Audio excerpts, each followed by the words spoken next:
The following program is of adult nature and may be inappropriate for persons under the age of 18. Okay, we'll go to line 2. Jethro, go ahead. Are you a fade?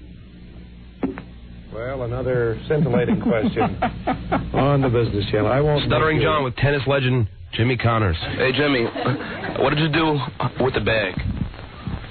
What bag? Oh, the bag you used to put over Chris Everett's head. Oh.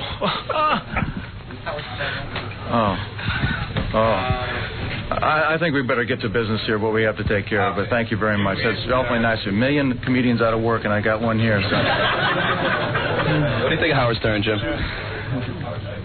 You know what? Well, who's he? Howard Stern. You don't know who he is? No, who's that?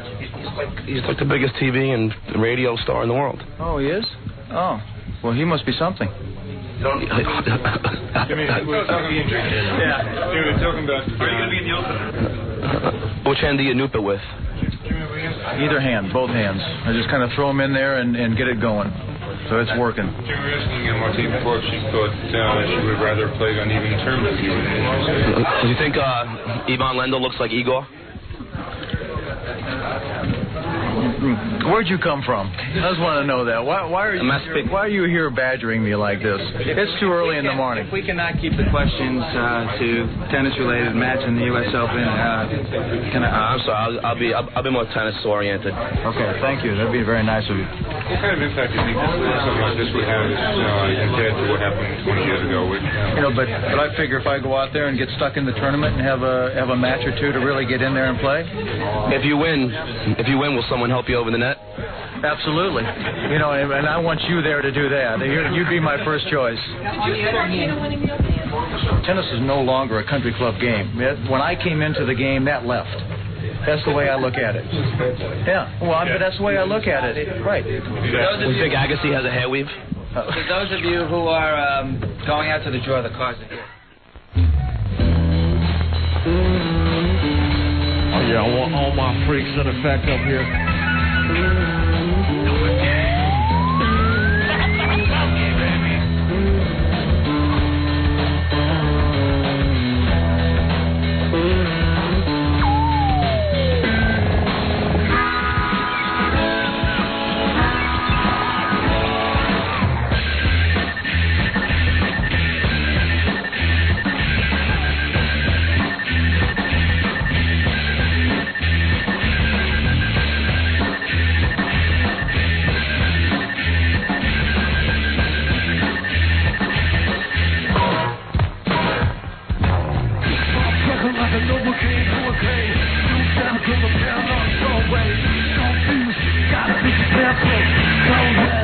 What's your handle? This is incredible. Undercover cowboy. Full tilt. Chromosome cowboy. That's great. So to the store. Strong tap. Black top. Never came born. Got so numb. Blind home dumb. Detonate with the suicide beat. There's two snowball days. Colors so burning to the rabies age. Got some momentum. Radioactive. Step down. Oh yeah. Yeah, it's my flavor!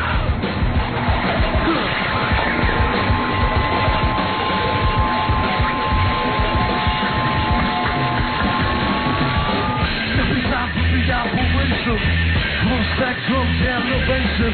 Cyanide bag, down the turnpike. Albums on the miracle mic. Grinding the gears, 18 wheels. Kids the robot, riding on the hills. Powerful roadblock, making the sand blast. Peaceful inferno, moving like Drano. Down the horizon, purple gases. Some on trucks, hauling the rafters. No one came, hit the road, expressway. Explode!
get right to it. My first, a very shy, withdrawn kind of man. Also one of America's most famous radio personalities, best-selling author.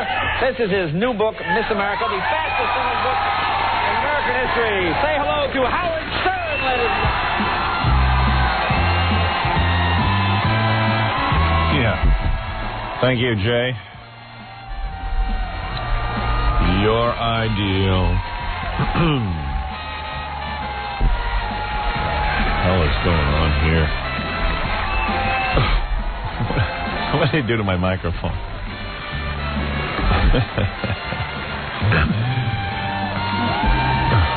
So every day, you know, for the E! Show, they keep trying to figure a new configuration for the microphone so I won't hide my face behind the microphone.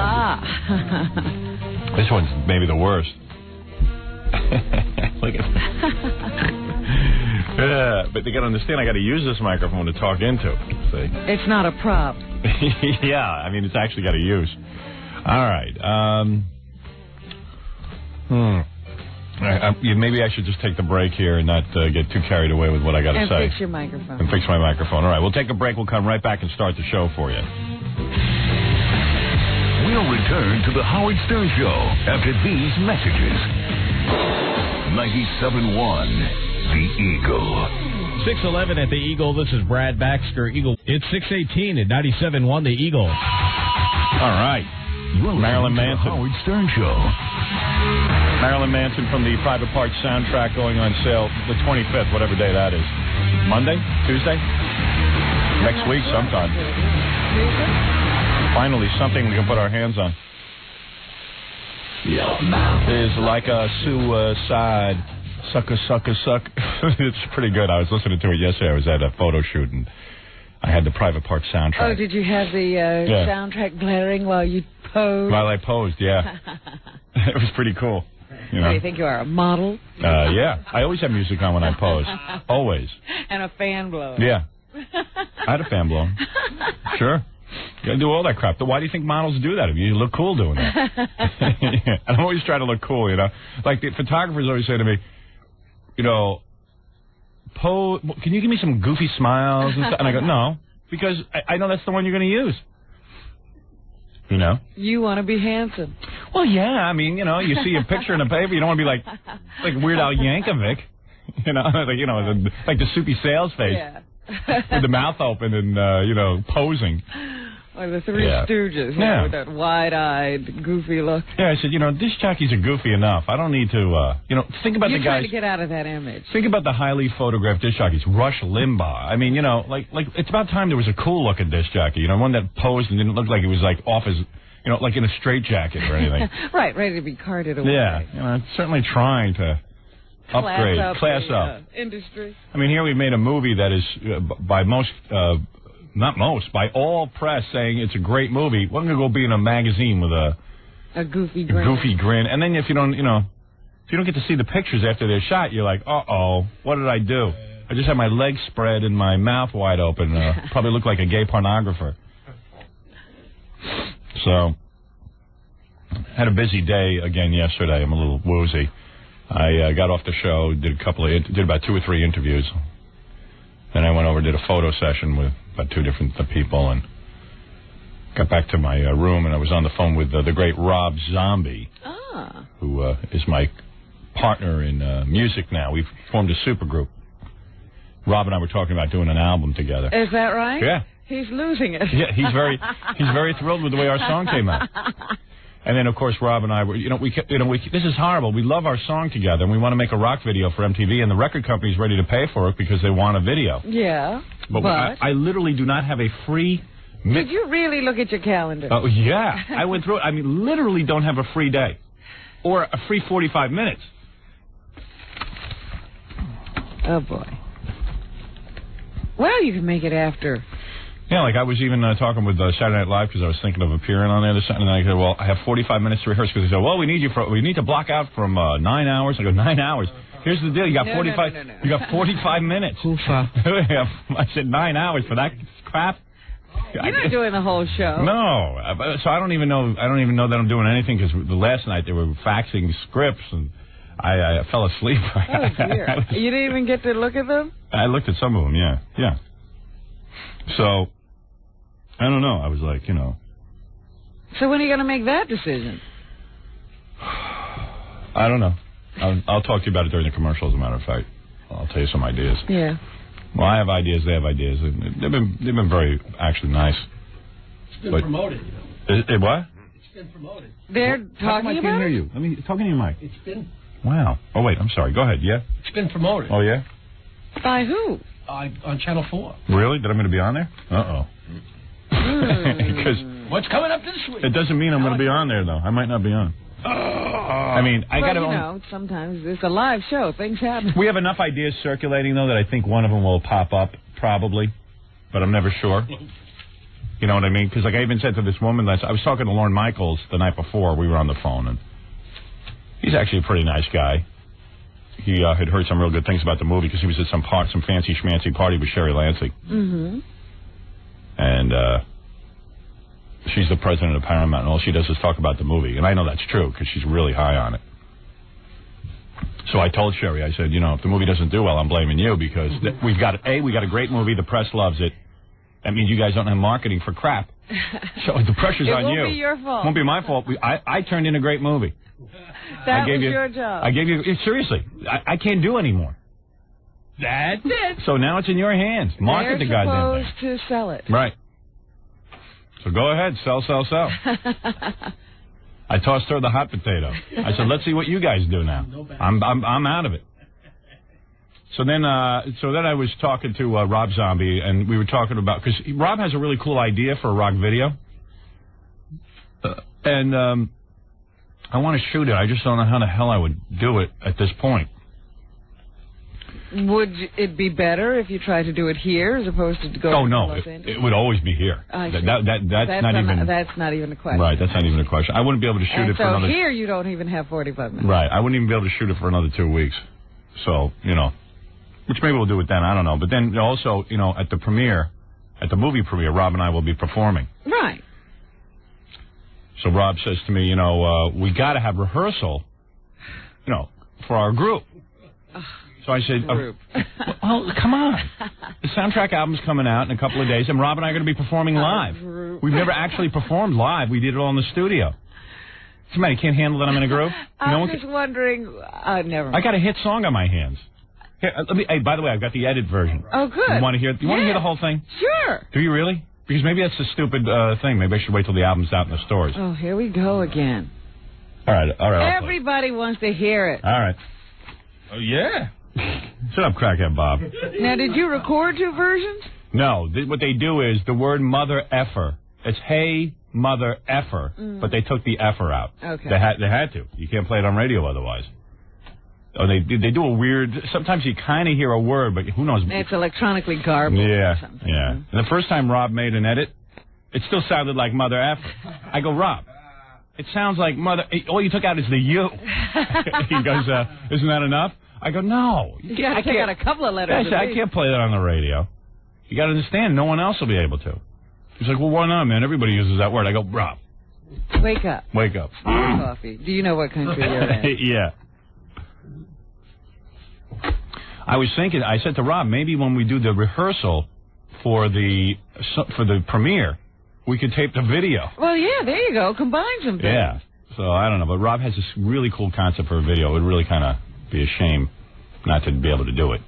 Well, you can shoot part of it anyway. Yeah.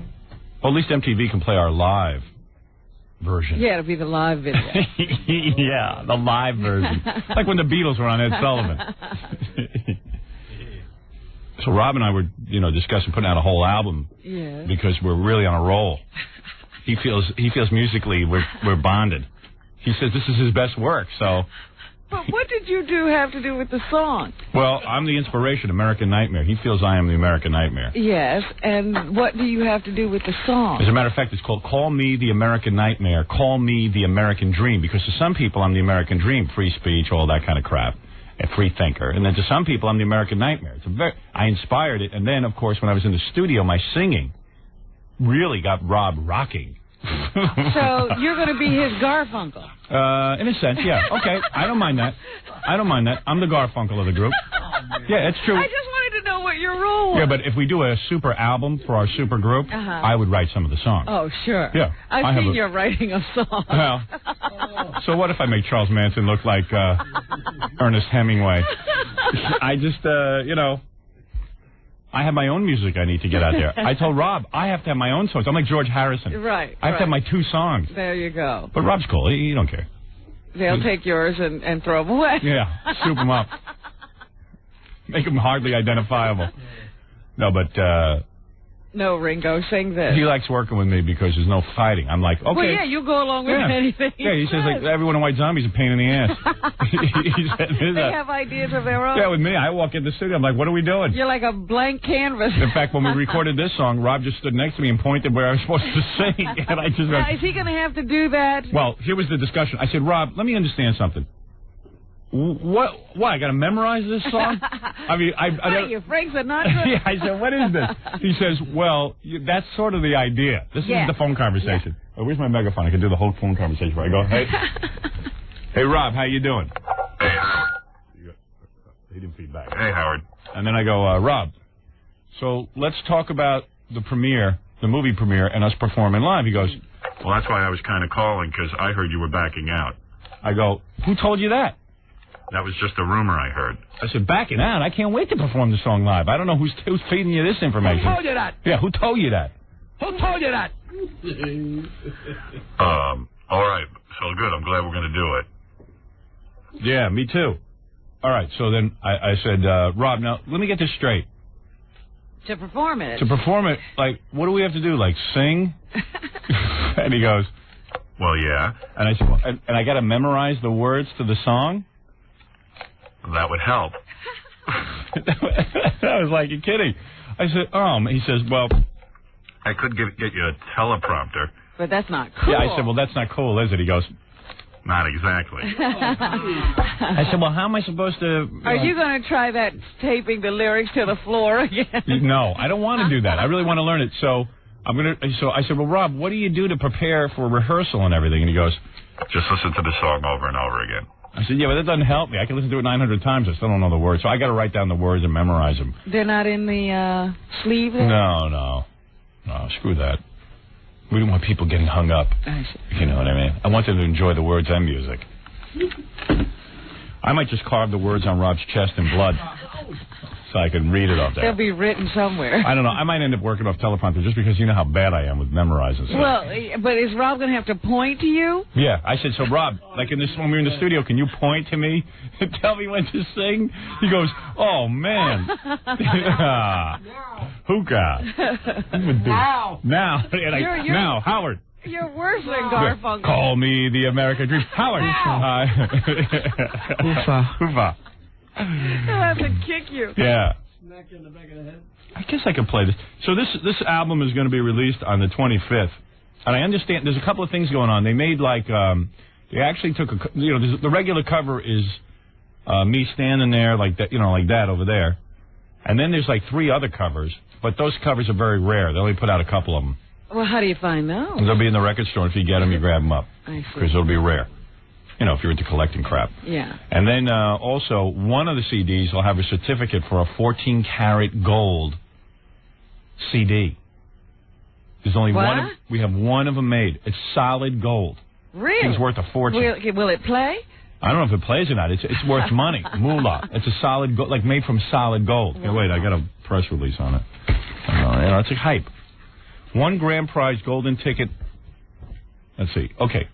The album, a special golden ticket contest, will be held awarding one lucky CD buyer a 14-karat gold compact disc. And so is that going to be like a drawing? You have the certificate, you send it in? No, I think the guy who... 10 runners up. Oh, yeah, I think you're right. Each receive an autograph. You know what? Jeff Gold calls me from the record company, has explained this to me 900 times, and literally I don't know what he's talking about.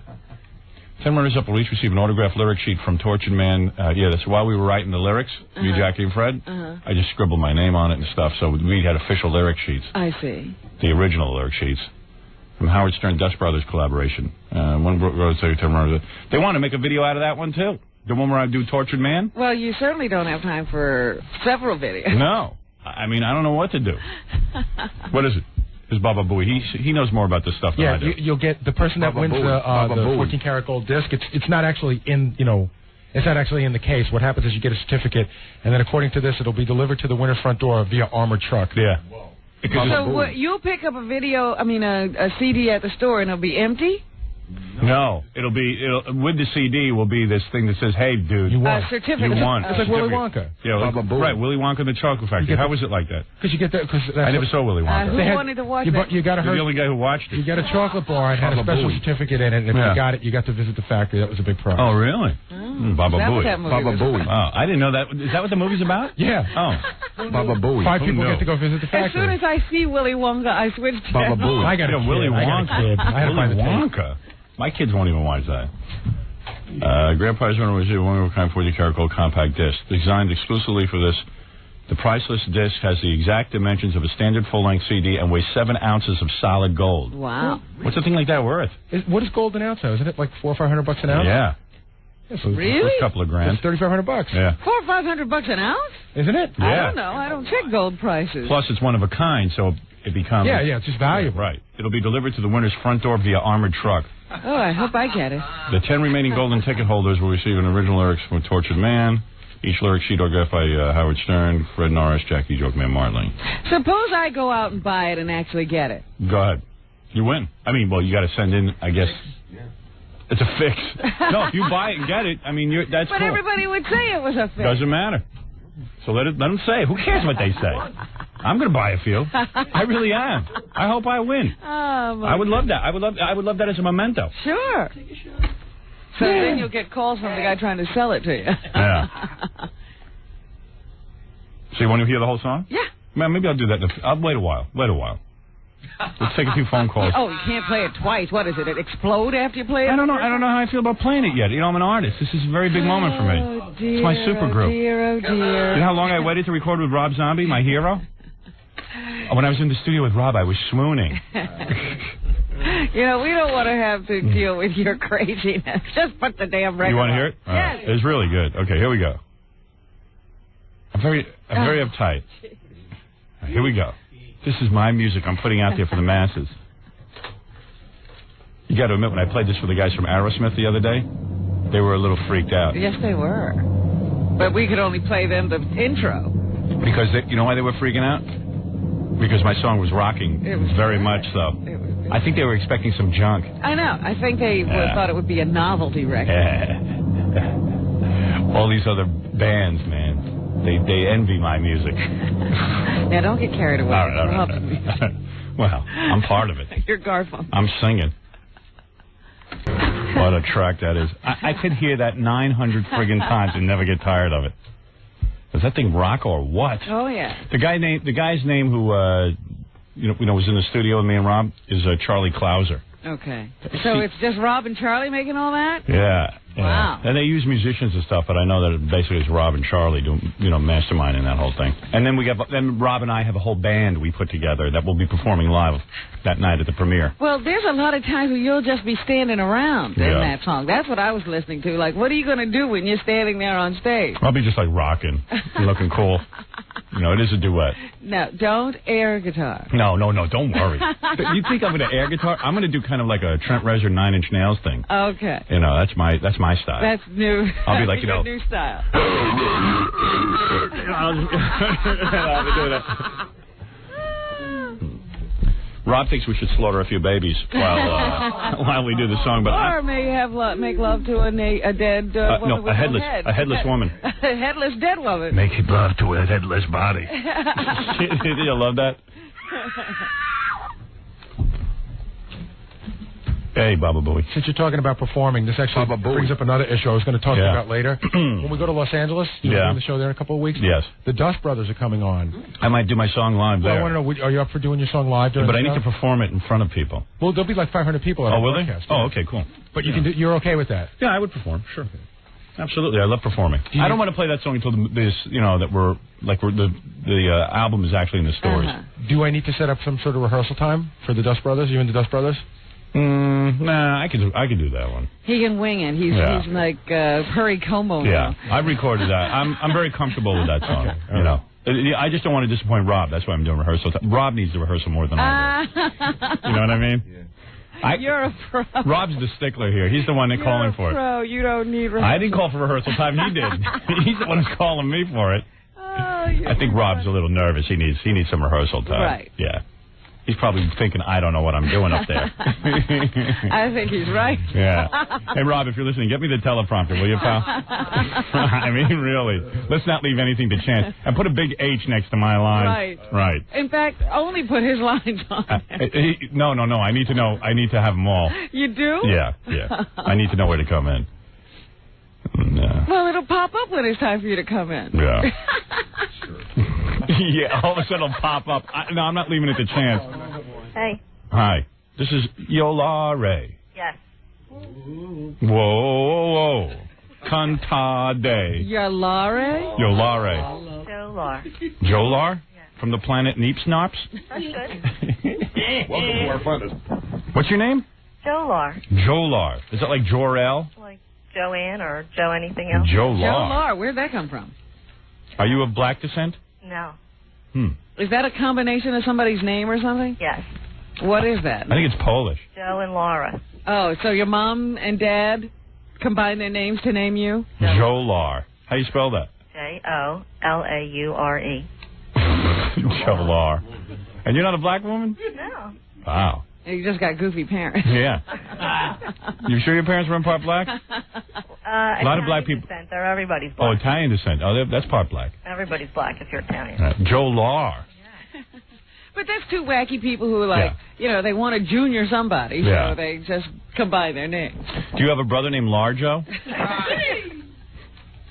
No. All right, anyway, what can I do for you? I saw your clip yesterday in Philly.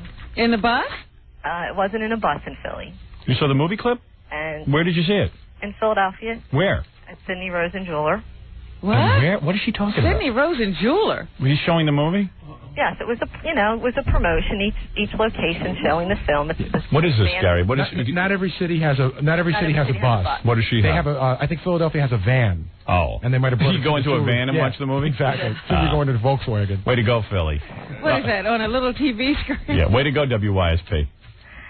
Howard, my panties were wet. I was so excited. You loved it, huh? You can act. I know I can act. Who knew? Well, I kept telling Hollywood I could act. They just don't want to listen. They think that I'm a scumbag and a rotten no talent.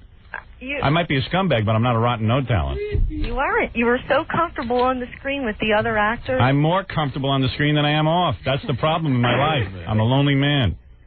You were wonderful. Thank you. I was so excited. And Fred is a little scary, but it was wonderful. Fred is always just scary. sit in the studio with him. Yeah, try living with a guy on a daily basis. I can't imagine, because he was scary on the screen. Be out of your mind. I am out of my mind. I don't even.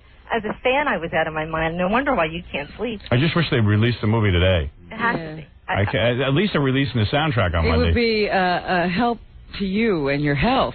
Yeah. By the way, the soundtrack has a lot of clips from the movie and stuff. Oh, really? Yeah, so that's good. Before you see the movie, you'll memorize all the clips and comedy bits. So Gorilla can remember all the lines. Right. It's like Return of the Jedi.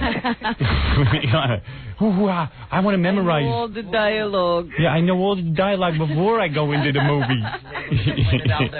What? It's where they go to the blended Alderaan. Meet up with the meat jobs. All right, Joe Laurie. It was wonderful. Well, thank you. It was wonderful. Congratulations. Are you good looking? I've been told that. Really? Well, then that's even better. Thank you. I'm thin and I have C cups, so it helps. Well, I bet you it does. How old are you? 35. Too bad. All right. Too bad. That's out of the age. That's out of my. I don't date women 35. If I was 22, I'd come down and strip for you. Yeah. If I bring a 22-year-old, I can come down with her and have her strip for you. Well, thank you. All right, that's not necessary. Thank you, Joe Lar. Thank you. All right, that is Joe Lar from the planet Krypton. Joe Lar. It's not even a human name, No. Joe Lar. I mean, how could you do that to your child? I wouldn't name a dog Joe Lar. All right? I wouldn't name a dog. Man. People are so in love with themselves, they have to do that to their children. Yeah. Really, man. Yeah, it's important to combine the names Joe and Lori. Laura. Yeah. Oh, Laura. Or whatever her mother's Whatever. name was. Joe Laura. Man, that's weird. Yeah, they're such important people that their names must go on in history. And people say to me, are you upset you never had a male child? Because your name will not be continued? I was the last Stern. The last male Stern? Yeah. And I go, no. The Sterns should die out.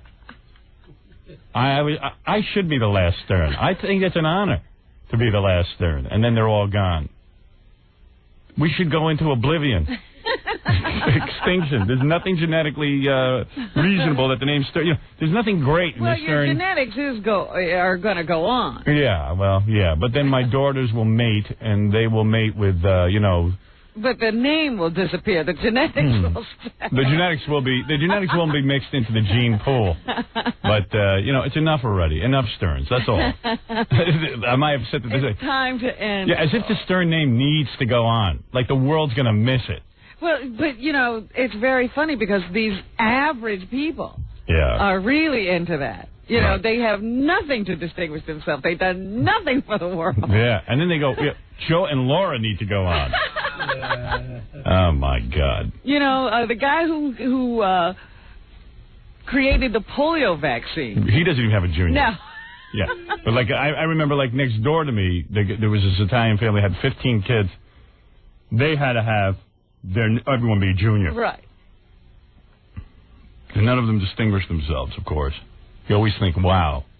Right. It's amazing how that happens. I like these guys who name their kid Junior, and then they grow up to be like gay pornographers addicted to cocaine, and they go to jail for 15 years. That's the best. That's the best. Junior has really distinguished himself. Yeah. Like, I could understand if Pierre and Marie Curie decided to name their kid, P-Mare, because they were great people. P-Mare Curie. P-Mare Curie. But or Eleanor and Franklin. Right, L. Frank. Frankel. Frankel, something. Somebody who had distinguished themselves. Yeah. But Laura and Joe? Joe Lar. Joe Lar. Our daughter's name is Joe Lar, a combination of our two names, so that our lineage will continue in history. Everyone will know that we were here. Yeah, suck off. Why not write your name on the side of a wall? That's what you just made your child. We got to take a break, Rob. We'll be back right after these. I know there's a lot of people on the phones, and there's a lot of things to do here, but I must take this very important break. I promise to come right back. More to come when the Howard Stern Show returns in a moment. 97.1 The Eagle. 6:48 at the Eagle. This is Brad Baxter. It's 6:55 at 97.1 The Eagle. I want to get some strippers up here to dance to my song because I want to see what they would do to it. Do they really dance to songs like this? Yeah.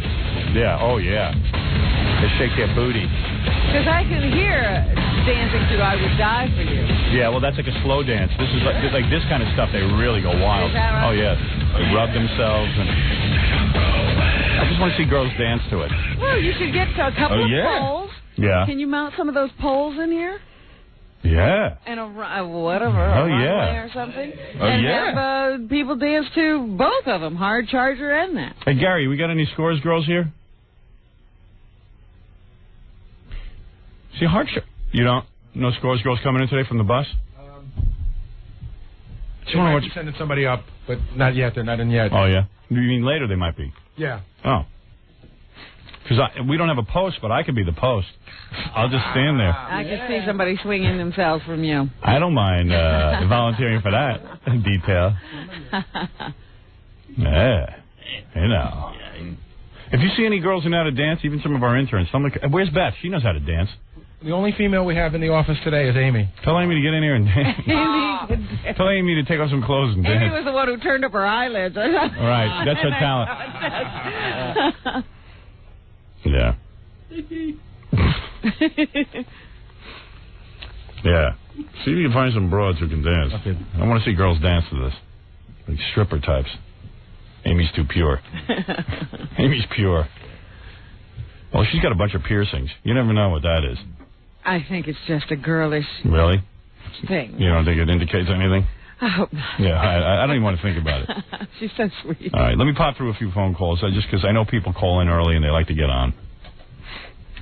John Kishman-Tufasaran. Usually I don't allow last names on the air, but John Kishman-Tufasaran was such an interesting name. He's so well known. Yeah. Good morning. Yes, John. Good morning. This is in the new TV Guide. There's an article about it's speculating whether Disney will now that they've bought the E! Network, that whether they're going to drop your show or not. Oh, really? Well, that speculation's all over the place because guess who started it? You. Me.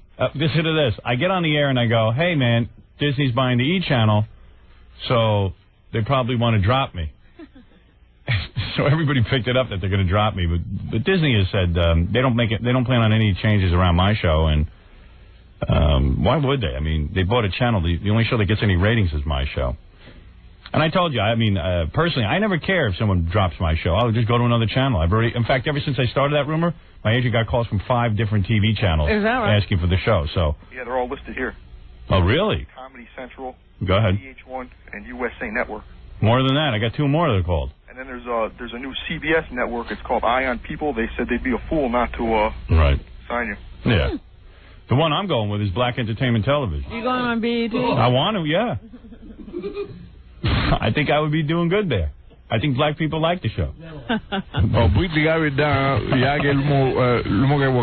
That's the president of Black Entertainment Television.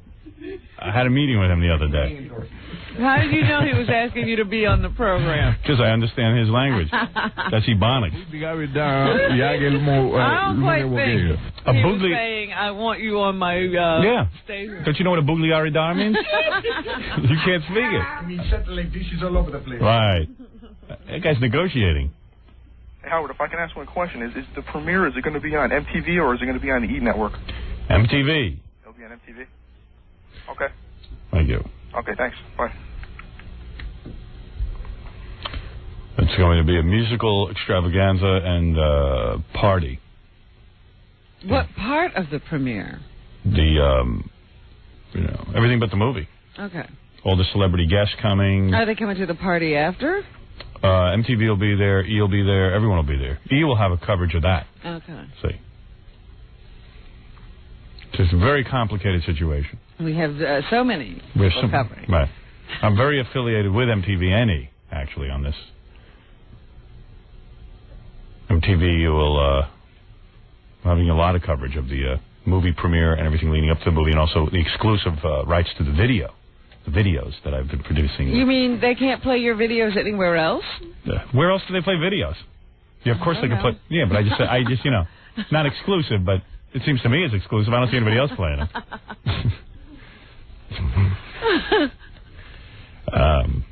There will be suffice to say there'll be cameras everywhere except where I do, and maybe even where I do. Every movement will be followed. Howard is making his way into the bathroom. Yeah. I don't know if you want to talk about this, but you were really, really all over the place. Okay, all right, thank you. Okay, get out.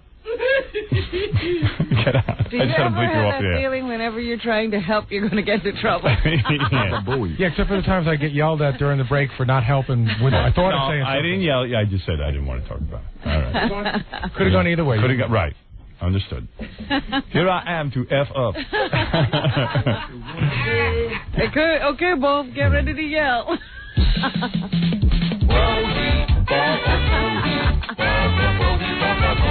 Ball. All right. Don, you're on the air. Good morning. Yes. I just wanted to ask you, which movie soundtrack will yours have to outsell to be the biggest selling movie album to date? Whitney Houston. Oh, really? From The Bodyguard? Yeah. It's not Saturday Night Fever? Nope. The Whitney Houston one was the fastest selling one. Oh, but did Saturday Night Fever sell more? Rob, no offense, but am I Casey Kasem? Well, it sounded like you must have looked this stuff up. Meanwhile, I came out with Whitney Houston so fast. Doesn't that sound impressive that I had an answer? I was like, man, he really looked this up? Yeah. I made it up. Oh, you bastard. No, I think it's Whitney Houston's movie soundtrack. Baba Booey.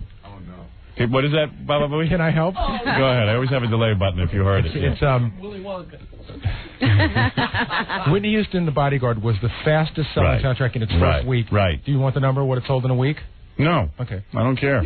But what was I don't need that kind of pressure. Soundtrack ever? What is the biggest soundtrack? I'm almost sure it's Saturday Night Fever. I think it's over 27 million. All right, thank you. Hey, they played your movie commercial last night on television. What channel? I think it was Channel 2. It just started off with you wiggling your tongue into the mic. Yeah, which Channel 2? You mean in New York? CBS? No, I'm in Norway? Orange County. Oh, Orange County. You don't know what Channel 2 is there. You don't, CBS that's CBS. Yeah, CBS. Yeah, okay. Is it? Yeah, Orange County is, CBS. Is that Los Angeles? Well, it's close to Los Angeles, right where Disneyland is. Yeah, we go out to Los Angeles. We know Orange County is CBS. Channel 2 is CBS, I'm pretty sure. Am I right? Not always, no. No, but I'm saying in Los LA. Angeles it is, yeah. yes. Big markets. Okay, well, F the Jesus twin. All right. Okay, take care. Thank you. I just didn't know if Orange County had their own stations or they looked at L.A. stations. I thought Orange County was in New Jersey, quite frankly. I know. I knew you didn't even know what coast you were on. You go, yes, CBS. CBS. I want to act like I know just something. Like Bodyguard. Right. No, I was right about Bodyguard. I know I am. Lucky guess. Okay. Brian, you're on the air. Yeah. How you doing, Howard? All right. I like your little song there, but I got a better story than that. Listen, I just had intercourse with my girlfriend's mother. No kidding. Wow. Oh, God. It happened tonight. It happened last night. Well, yeah, whatever. You want? Are you still laying there with her? Wait. I couldn't hear you. You got to start over again. What do you? 4 o'clock in the morning. It's not really last night. Oh, I see. Okay. He's out in L.A. again, Right. too. Now I'm in New York. No, he's saying at 4 o'clock in the morning he had sex with his girlfriend's mother. That's last night. And her, too. Well, it's actually this morning. All right, who cares? Listen to me. I could give a crap when Wait you're a stuff minute. with You it. had your mother and your girlfriend in bed? Not my mother. Her mother. Her mother and your girlfriend in bed at the same time? Yes. Oh, I thought you had a good story. I thought you did your own mother. No, all right, let me get this straight. How long you been going out with this girl? About a month. All right, and she's hot?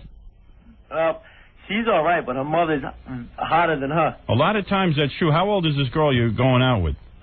She's 23, but her mother is about 44, but I'm telling you, she's better looking than the girl. Right, and does she dress all young and everything? Well, she really had no clothes on because she was... No, but I mean, when you met your girlfriend's mother a lot of other times, does she dress all sexy and everything? Not really. I only went out with her for a month, so I really didn't see her that much. I wonder if she dresses like a mom or like a hot chick. Like, I know, like my wife's 42. So it's like, you know... What? Yeah, she's 42. Your mom? When did she get younger than you? Her birthday doesn't come up yet. It's not until May. Oh. Yeah, she's 42. That's not that far away. But she's 42. What do you want from me? What, do you want to lie and say she's 42? She's almost 43. How old are you then? You know, it's not like she challenges me on my wife's age. I mean, that's how old she is. I'm telling you the truth. You and your wife are about the same age. Anyway, so my wife's 42, and I don't know. I don't know why that's a controversial 42 statement. in 9 months. So anyway, my wife's 42. If you were rounding off, she'd be 43.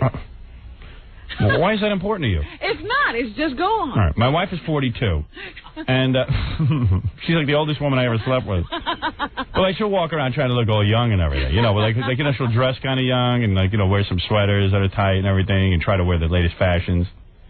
And then she's got some friends who really dress young. You know, they try to really look young, and some of them pull it off. Yeah. Some of them. Few. Very few. They're all looking 40 in their 40s, quite frankly, most of my wife's friends. Uh-huh. They want to think they look younger. You know, it's weird. Sometimes I try to convince myself they all look younger. Sometimes when you see them in person... Well, if you don't look at anybody else, they look fine. Sometimes when I see my wife with her friends, they all look like kind of younger to me, and then they take a picture together or something, and I look at them and I go, those are some old 40-year-old broads. What? Yeah, I mean... Is that true? Yeah, they look like 40-year-old broads. What are you going to do? Who the hell are they? You look at them one at a time, then. Right. You put them all in a group, they all look the same age. I see. They start to blend. They blend. So, so your girlfriend was okay. She's not great looking. No, not that great. But her mother is hot. She's all right, but her mother was... So let me get this straight. So you're dating this girl like a month, and last night was the first night you met her? Her mother?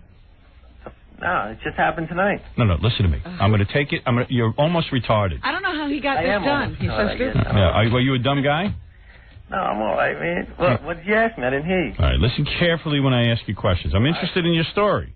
I'm trying to hang in there with you, but you gotta really concentrate. I'm there. All right, you got a high IQ? Yeah. What do you do for a living? 60. 60? Yeah. Now, what do you do for a living? What kind of work? Construction. All right. Okay, I get the picture. Listen, that don't mean you're stupid. Construction's hard. I couldn't construct anything. Is he running the thing, or is he just a guy who hammers a nail? I don't even think he hammers a nail. Do you hammer nails? All right, go on. I'm listening. He's not even listening to me. I know. I don't know what he's listening to. Do you hammer nails? I'm construction now. Do you have the radio on? Is that it? No. You mean this is without the radio on? You can't follow my discussion? No, I'm listening to you. I said, do you hammer nails? Do I hammer nails? Yeah, I'm in construction. All right, that's the answer. Answer the question directly. I never saw a guy like my that. goodness. It's almost like you're listening to something else. All right. So you meet this girl and you're dating her for like a month. About a month, yeah. All right. Did you? What does she look like? Is she like a heavy set girl? She's about, if I'm gonna say what height, like 5'5" maybe, about 130. Yeah. So she got a couple extra pounds on her. A little bit, yeah. Yeah. She's not excellent. And what she got? Like C cups? More like B. B. Yeah. And 130 pounds? Yeah, but that's why I'm saying she's not that good. She's not that good, he's saying All right, that. okay, all right, take it easy. Why are you dating her? Because maybe that's all he could get. Hey. It's better than it being with nobody. Yeah, exactly. Right. Ah, so you must not be much of a looker yourself. I didn't say I was good looking at all. Oh, Right. okay. And he ain't that bright either. There you go. So, hey, look, the guy knows his own limitations. That's right. That's cool. I ain't putting you down for that. He's making the most of All right. what he has. All right. Let me tell you something. He might have an ugly girlfriend, but she comes with perks. Her mom screws. That's right. Well, how come the good-looking mom? Oh, let's get this. Yeah. Excellent looking. All right, now let me understand something. So like, you would never even talk to her about her mom, and you had never seen her mom until yesterday? I've seen her probably 3 times before tonight. When you picked up your girlfriend for dates? No, I ate over there. I ate dinner a couple of times. Now, let me understand this. Does your girlfriend live with the mother? Yeah. All right. And there's no father around? No, no father. What, are they divorced? No, he's dead, actually. Good. Now... Good. Hey, now. So... hey, now. Hey, now. So, okay. So, you go over there a couple of times for dinner, and did you notice the mother, when you went for dinner, that she was really good looking? Of course. Yeah. And what does she look like? She's about 5'10". Brown hair. It's about down to shoulder length. Right. And she had C cups. And C cups. Yes. And she got a killer body. Yes. Very thin. Who would you say she looks all like? the time. What? Amazing. What did you say? I can't hear you. It looked like she worked out all the time. Worked out, yeah. Does she look like anybody famous? No, I can't think of anybody offhand. And when you went over there for dinner and stuff, like, would she wear sexy clothes? Not really, though. That's what surprised me, though. Yeah. Was she making eyes at you and stuff? No. All right. She didn't flirt with you at all? No, that's why it surprised me. Right. So it was kind of like just a regular thing. You go over there and everything, and you'd eat dinner. Now everything was fine. All right. Normal family, except that there was no father there. Right. So now, how did you? Now, what happened last night that make everything different? Like, we went over there for dinner again? There was no difference because we went out. You and your girlfriend went out. Yeah, we went out last night. We stayed out. We went to a bar. You went somewhere. You went to a bar. You were hanging out. Right. And when we came back home. And what, was you loaded when you got home? What's that? Was you loaded when you got home? No, she wasn't. You were. I was. Right. What'd you drink? Black House. What's that? You had a Black House? Black House, yeah. I know what that is. I don't know. It's kind of like Rumplemints, but it's got a little flavor in it. Yeah, a little flavor in it. Who the hell knows what that is? I don't know. Rumplemints. So, I was pretty messed up. And what was her mom home smoking pot? No, all right. So you get home and you drop your girl off, and what happens? She says, "Oh, I'm really tired. I got to go to sleep." No, I didn't drop her off. I went in her house with her. I slept over there. Okay, so you were going over the house, and the mother says it's okay for you to sleep with the girl in the house. Nah, it was like 3, 4 in the morning. She was asleep already. The mother was asleep. Yeah. Okay, so you're over there, and what'd you do? Did you do your girlfriend? Yeah, I was with her. It was her house. Did you have some sex with her? Of course. You did? That's when it all happened. No, I'm saying you had sex with your girlfriend, right? Right. All right, so the mother was asleep, and you had sex with the girlfriend. I was, yeah. Okay. Now, how do you end up with the mother? Well, her room was right next to the bathroom, and then the mother went to the bathroom. All right, now let me get you. Your girlfriend fell asleep. No, I was having sex with her. All right, you're in the middle of sex. The mother goes to the bathroom. Right. Go ahead. And then, as she comes out of the bathroom, my girlfriend says, "Hey, Mom, this is Brian. Come on in." So she comes in and just joins the whole action. Whoa. That's where it all happened. I was like, I didn't know what the hell. All right, let me get this straight. You're in the middle of doing your girlfriend. Right. All right, and she goes, "Hey, Mom, come on in and join us." The mom walks in naked? Well, no. What was she wearing? No, she had like a kind of like a a long night dress on. Go ahead. But she didn't just say, come on in and have sex with us. She was like, this is Brian, come on in. Right. So the mother walks in on with the night dress. Right. And did you say to your girlfriend, hey, what are you doing? You can't have your mother in here. I didn't say a word. Right. You just kept quiet. Yeah. You figure either they're going to kill you or they're going to have sex with you. I didn't think about them killing me, but... I would. That's a weird scene. That's like, that's like arsenic and lace or whatever the hell that thing is. Arsenic and old lace, I don't know what the hell that thing is. But the thing was, though, this is what killed me, though. I came in, and I didn't know... Now, she came from behind me, and I was like, what the hell is going on? So, who did the mom kiss first, you or the daughter? Would she kiss first? Yeah. There was no kissing. All right, wait a second. She walks in, you're like on your knees, and the mother comes in, and she walks behind you. Yeah, but I was on a bed, though. Now, I understand where you were. Where the hell else would you be? On the floor. And you're in the middle of doing it. You're being a dog, like a dog. Dirty dog. Like a dirty dog. And and the mother walks behind you. Yeah. And she removes her nightie. Well, no, she didn't right away. She just came behind me and just started touching. Like grabbed my hips, and I didn't know what. That's when I was like, what the hell's going on here? So she grabbed your hips. Like, this is great. Oh my! This is great. The mother called. I didn't say a word though. The mother grabbed your hips and was like rubbing your chest and stuff. Yeah, and that's when I knew. I was like, this is gonna happen. I knew it was gonna happen. Then. Yeah, it doesn't take a brain surgeon to figure that out. That's right. So she's she's construction worker, you know that. Right. So the mother's like rubbing you and like kissing you and stuff. Not yet. Not yet. So then you. She never kissed me. Never kissed me at all. So when you're done with the daughter, then you turn around to get the mother. Well, tell me what. I left the daughter actually because I was like, she wasn't as attractive as the mother, so. Right. So you kind of got you stopped. Dumped the daughter. You stopped with the daughter. You turned around. I think she knew like what was going on too, because she stopped. She like, I don't know if I can say this either. She. All right, now let me understand this. The daughter did. All right, let me understand this. So the daughter finishes. I mean, so you say, hey, mom. So you get away from the daughter. Yeah. All right, you get away from the daughter. Right. You spin around. And the daughter lays down on her back, or the mother does. Right. No, the daughter. The daughter does. The one I was doing. Right. And then, you're lucky. And then I am lucky. Yeah. I can't believe my luck. Yeah. And you turn around, and then what happens? The mother takes off her top? No. She pushed me down. Go ahead. Now I'm like, I have my back on the daughter. Right. And then the mother climbs on top of you. Yeah. The mother starts doing stuff to you while you're on your back. And that didn't last long because the daughter, she felt like she was out of it. Right. She felt neglected. Left out. Left out. So. I don't know. So then I don't know how to say what, I don't know how to say what. I get you. I can figure it out. All right. The mother is doing stuff to you. All right. Let's just say in lieu of a cigarette, I hear you. she had to smoke something. She smoked something. Right. And then listen to Fred's sound effects. The daughter gets all pissed off because she's feeling like the mother's getting all the attention. I don't even think she was pissed off, though. I think she was just more enjoying it. But I ended up smoking something also on her. All right. Good. Am I right with that? Okay. Would have been good if the daughter cold cocked the mom by punching her. Yeah, have a big fight. Have a big fight. So, okay. So then you start taking care of the daughter, and then the mother probably was still taking care of you. They were both taking care of me. They were both taking care of you.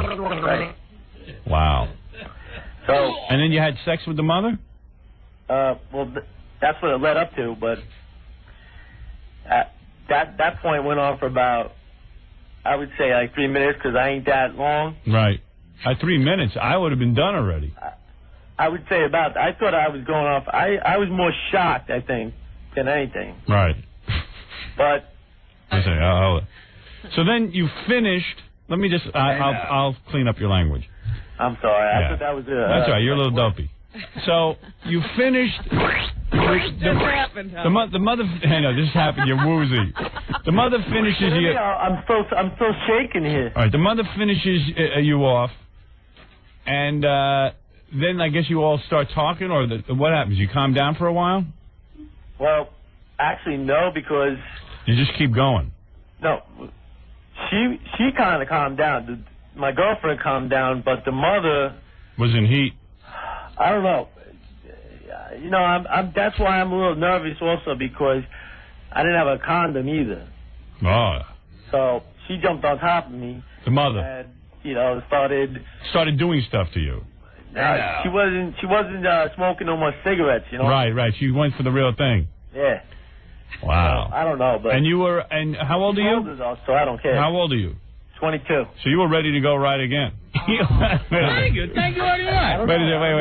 No, I'll explain. I'll say. In other words, you didn't have any... I saw the cigarette going on. Right, even though... No, let me explain. I'm hitting a button every 2 minutes. All right. Listen to me. So what you're trying to tell us is that after the mother brought you to the height of emotion, right, and you were done, because you're 23 years old and you were excited, the action didn't stop. The mother was able to now enjoy a full session with you. She went all the way. There was almost no interruption in the process. See, but this is the thing though. The daughter didn't partake in that though. Right, I understand. The daughter now was sitting back and watching. That's what and I don't know what the relationship is from now on now. Now, so let me understand. So this all happened at 4 o'clock in the morning, and where are you now? Back home? About 3 to 4. All right, and now where are you? Back home? I'm back at my friend's house actually because I was sleeping here tonight. All right, and when you left, what did they say to you?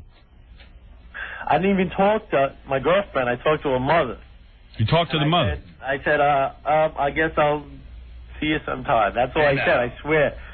I didn't know what to say to her. All right. Well, what did she say back? Did she say she enjoyed herself? Nothing. Did she hug you or kiss you goodbye? No hugs, no. No, all right. You were probably horrible in bed. How long did the actual intercourse last? See, that lasted a little bit longer because you had already finished once. Yeah. All right. Let me think here for a second. All right, now this is my advice to you. You got something good going on. I think so. Yeah, this is really good. Now, what you got to do... The question is, do you continue to see the daughter, or do you start dating the mother? I got the answer for you. All right. I've had a lot of time to ponder questions like this because I don't get to live, but I certainly am well thought out now if I ever had an opportunity. Which way do you go? Most guys get so confused that they give up the whole thing and they blow it. You got to become a man of the... You got a situation here that every man envies.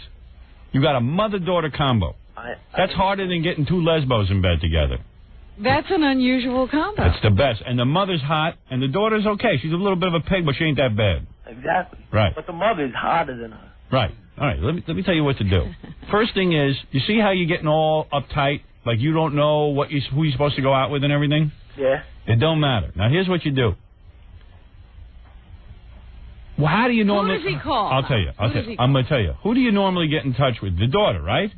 Yeah. All right. That's how I set up anything. What you do is... For a month. I went over there to eat. I called... Listen to me. Okay. I don't have time for your... I don't know what to do now. I'm telling you what to do. All right, tell me. All right. Now, for example, if you had not slept with the mother this weekend, when would you call this girl again? What would be your typical habit? You would call her when? Today? I don't even know. When do you usually call her? Do you wait a few days or do you usually call her? You got to play a game. Pretty much every day. All right, you got to play a game with girls. You can't call them for a while. You know. Here we go. You got to blow it for him. What do you usually do? You would call her today, right? Yeah, I talk to her pretty much every day. Okay. Here's what you do. She's feeling a little weird right now, and the mother, is probably a little bit. But I got a feeling these two have done this before. It seems like it was too natural. You understand? This has happened with previous men, and men get scared away. You're going to be the guy who has a harem if you play this right. You think they did it before? Of course. Now listen to me. Yeah. You think you were the first? I don't know. The other ones probably ran out. They think they were the monsters. So there's probably someone else listening right now who knows exactly what I... That's right. So here's what I would do. I'm being serious. I would call this woman today, this girlfriend. I'd say, honey, I'm going to tell you something. I love you. I don't know. Do you ever tell her you love her? No, it's only a month. Just say, hey, I had a great time the other night. I just thought it was incredibly erotic. I think your mom is real tight. I thought that was really beautiful. But does he tell her he loves her? I mean, he's got to be more into the daughter. Play it through the daughter. Right. Even though you More like the into mom. the daughter. Yeah, more into the daughter. Just carry on the way you did and say, you know, let's not have any awkward feelings about it. It was beautiful. It happened. We all wanted it to happen. And, hey, I really love our friendship. But you're the most important thing. Yeah, you're the most important thing to me. Now you're in. Now you got it. Now listen to me. So what if I go over there to eat dinner and the mother's sitting across from me? All right, let me tell you what happens. I'll get to that point. But I'm telling you how to play the phone call today. Don't act even like anything that weird happened. Don't make them. You see, you're gonna make them feel uncomfortable about this. They're gonna hate you. All right. She said, "We had a great time. It was good. Hey, when are we getting together again? I want to see you. You know, even just me and you. You know, we don't need the mother. If the mother's there, great. Okay." She said, "Hey, I'm gonna come over for dinner again." Fine. Now everything's normal. You get over the house, and there's your two girls. You can't force it. You don't even force it. You eat dinner. You don't bring it up. Maybe you have a couple of drinks over dinner. You know what I mean? All right. Then you sit them down. You start watching some Tube. Watch your Friends. They're going to have a DVD commercial on there. You're watching Friends, whatever it is, sitting on the couch. Maybe even start making out with your girlfriend in front of the mother. And then, boom, you're back again doing it. And every time you do it, it gets more and more comfortable. Even during it, you talk a little, you joke, hey, we've got a great... I would make sure I had an evening with the daughter alone. Absolutely. First. Absolutely. Before you try to again. Play the girlfriend, because she's the pig, and she needs you. The mother don't need you. Do I wear a condom with her? I don't even know. With which one? With which one? I guess she's clean if she went that far. She must be clean, but you know what? I would wear the condom just in case these two are romping around. You don't want to have mom and your girlfriend pregnant at the same time. Yeah, I would knock them up separately. Sure, because you don't want to get the mom. You don't mind if you get the daughter pregnant. The mom you don't want to get pregnant because you want to keep her body fine. Because I wasn't having sex with the daughter tonight. That's why I didn't have a condom, so I didn't care. I figure you got to wear a condom with any of these broads because you'll get the AIDS or something, or you get some herpes. Something, right? Yeah, you can even get the herpes with the condom. 4-year-old mom, I don't even think she's got problems, though, you know? No, 40 years old, they still... Yeah, I got a 40-year-old wife. She still gets her period. They dry up around 50. They can still get pregnant at this age. Yeah. You'll probably have a freak, but your kid will probably be a mongoloid. Wait a minute. Even if the 22-year-old gets pregnant. Yeah, but I'm saying you're more likely to have a freak if you get the mom pregnant. I'm saying with this gene pool, you're having a freak. In fact, your kid could end up being your own brother-in-law. You figure it out right. Horrible. But it sounds like her mom has been around the block more than a sidewalk has. Yeah, I'm loving it though. Yeah. Now listen, that's how you play it. If you get uptight, they'll get uptight. They'll sense your nervousness. This is no big deal to you. This is how you got to be a man of the world. And focus on the girlfriend always. She'll lead you to the mother. I don't think he'll be able to do it. You see how hot he is for the mother? Yeah. Focus on the girlfriend. She's the key to the mother. As long as you got the girlfriend happy, because she's the pig, she needs you. You'll drive the mother crazy. It'll be perfect. Yeah, but the mother's the hot one, though. See, he's going to blow it. You didn't hear a thing I said. I know. Now you're thinking of dumping the girl, and the mother will always stay with her daughter over you. The girl, you got to continue to do the girlfriend, even though you don't want to, even though you want to trade up. I don't mind doing her. Right. Go ahead. I don't mind. I swear. Of course. I don't mind doing the girlfriend. I'm saying. That's what I'm saying too. So do her. I will. And she's the key to the mother. Do you hear what I'm saying? Though, I don't even. I mean. You didn't listen to a word I said. No, because you know what he would do? If he was sitting in a room with the girlfriend and the mother tonight, he'd be all over the mother. He'd screw it up. Tonight, I think I would. When you get in the room, make out with the daughter. All right. And make the mother jealous. Don't even pay attention to the mother. These girls, all girls love games. I'm going to follow your advice. It's like garbage. Listen and learn. Right. Shut up, listen, and learn. Did you hear one word I said? I did. Right. Girls what are you going to do now? Girls love a guy who ignores them. I got to talk to the girl, my girlfriend. I got to make out with her in front of her mom. Right. And then I got to hope that something else happens. Right. And do it, and then you can start working both of them. But that takes time. Should I eat dinner first? I don't even. Yeah, eat dinner first. Yeah, eat dinner first. You can eat before you do them. And you'll perform better on a full stomach. All right. I guess so. He won't even be able to eat. You know what? I really think you're going to blow it, so I'm going to run through it one more time. Because you got a great situation. I hate to see you lose it. That's why I'm asking for your advice. Yeah, I'm going to do it. I am going to blow it, actually. Listen, you're a little dense. You don't get it the first time, so listen carefully. Today you call up your girlfriend, right? Okay. What are you going to say to her? What if she says, let's go to the movies? Go to the movies. Okay. Go with her. Don't act like you're in a rush to get to the mother. And don't say anything about inviting her mother. Don't do it. Yeah, forget the mother. Okay. Mother don't exist right now. All right. The same way you got the mother last night, you're going to be getting the mother plenty. I don't even know what I did last night. That's the point. You're bad when you start thinking. Just pretend like the girlfriend... I think when we came back. Pretend that the girlfriend is your main interest and you'll never go wrong because she'll lead you to the mother every time. All right. You hear what I'm saying? Okay. And eventually down the line, you'll even be getting the mother on the side a couple of times solo. Do you understand? Like when you're over there and the daughter's not around, you'll do the mother a couple of times. But right now, you got to play it smart. You got to play this smart. You got an opportunity very few men ever have. I understand. You call the girl. You definitely want to do this again. What happened to me in my life? Listen to me. You call the girlfriend today and act like, hey, you had a great night the other night. It was a lot of fun. It was definitely different. You had a wonderful time, though. And you tell her, hey, man, I really, I just really respect how loose you are and liberal, and I think you're really cool. That was really great. Those big words. You don't even know what they mean. All right, but just say, it was really cool, all right? And then, but don't dwell on it. Don't dwell on it. It's like it didn't even matter to me. Right. Just say, hey, it was great. I thought it was really great, and I'm not uptight about it. I just thought it was fine. It was fun. We had a good time, and that's fun. But, hey, let's go to a movie tonight. Yeah, what do you want to do tonight? I want to be with you. Yeah, honey, I want to be with you tonight. What do you want to do? Because, I still want to see you. I'm wild for you. All right? Even though you're not. Even though you're wild for the mother. You understand? You play everything to the daughter. She's the key to the mother. She's the key to the fun. All right, don't get nervous. It's hard, but you're listening carefully to me. Do you want it to happen again? Yeah. I'm going to keep going. If you want to write it down? Should I write it down? Yeah. Okay. All right. Go to pen. This guy needs help. He's a mess. Yeah. Well, he's got a good situation. You hate to see a guy. He's going to blow it. Let me tell you something. Like 4 hours ago, I don't even know what time it is. This all happened. That's why I'm you're a little confused. You're freaking out. $500 says he'll never get it going again. He will never make this happen again. He's going to blow it. He's all over the mother. All right, listen to me. Don't write it down. Let's just listen to me. Just listen to me. I think you're better with oral than you are with the written word. Maybe Give him the 1, 2, 3. All right, number one. You call your girlfriend today. The girlfriend, the pig. Call pig. Call the pig and say, hey, I had a great time last night. It was wonderful. However you want to say it. Wonderful, had a good time. But I want to see you. I want to see you tonight. I miss you. Hold on. Want to see you. Right. Okay. Okay. All right. Number two. Number two. All right. She'll say, you say to her, what do you want to do tonight? What do you want to do tonight? Yeah, let it be her decision. If she says, come on over for dinner, and you're going to have some fun.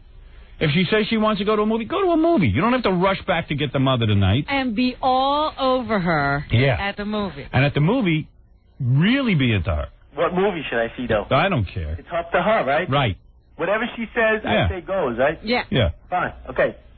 Number 2 goes. Yeah, go to some movie. Who cares what it is? Even that Matthew Perry crap. Just go see anything. But, you're in love with her. You're just into her. Right. When you're at the movies, you're making out with her, you do stuff to her, get her hot. You're totally into the pig. Now she's saying, hey, yeah, he had a good time last night with my mom, but he's still into me. He's not going for my mom. Right, he's into me. Because she's competitive with her mother. Don't kid yourself. I agree with that. All right, okay. But she's ugly. Right. Then, but so what? Don't let on. Then, when she says to you, let's say she says to you, okay, let's go back to my place.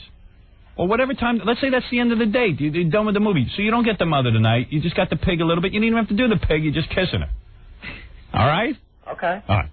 That's number 3? No, that's number 2 still.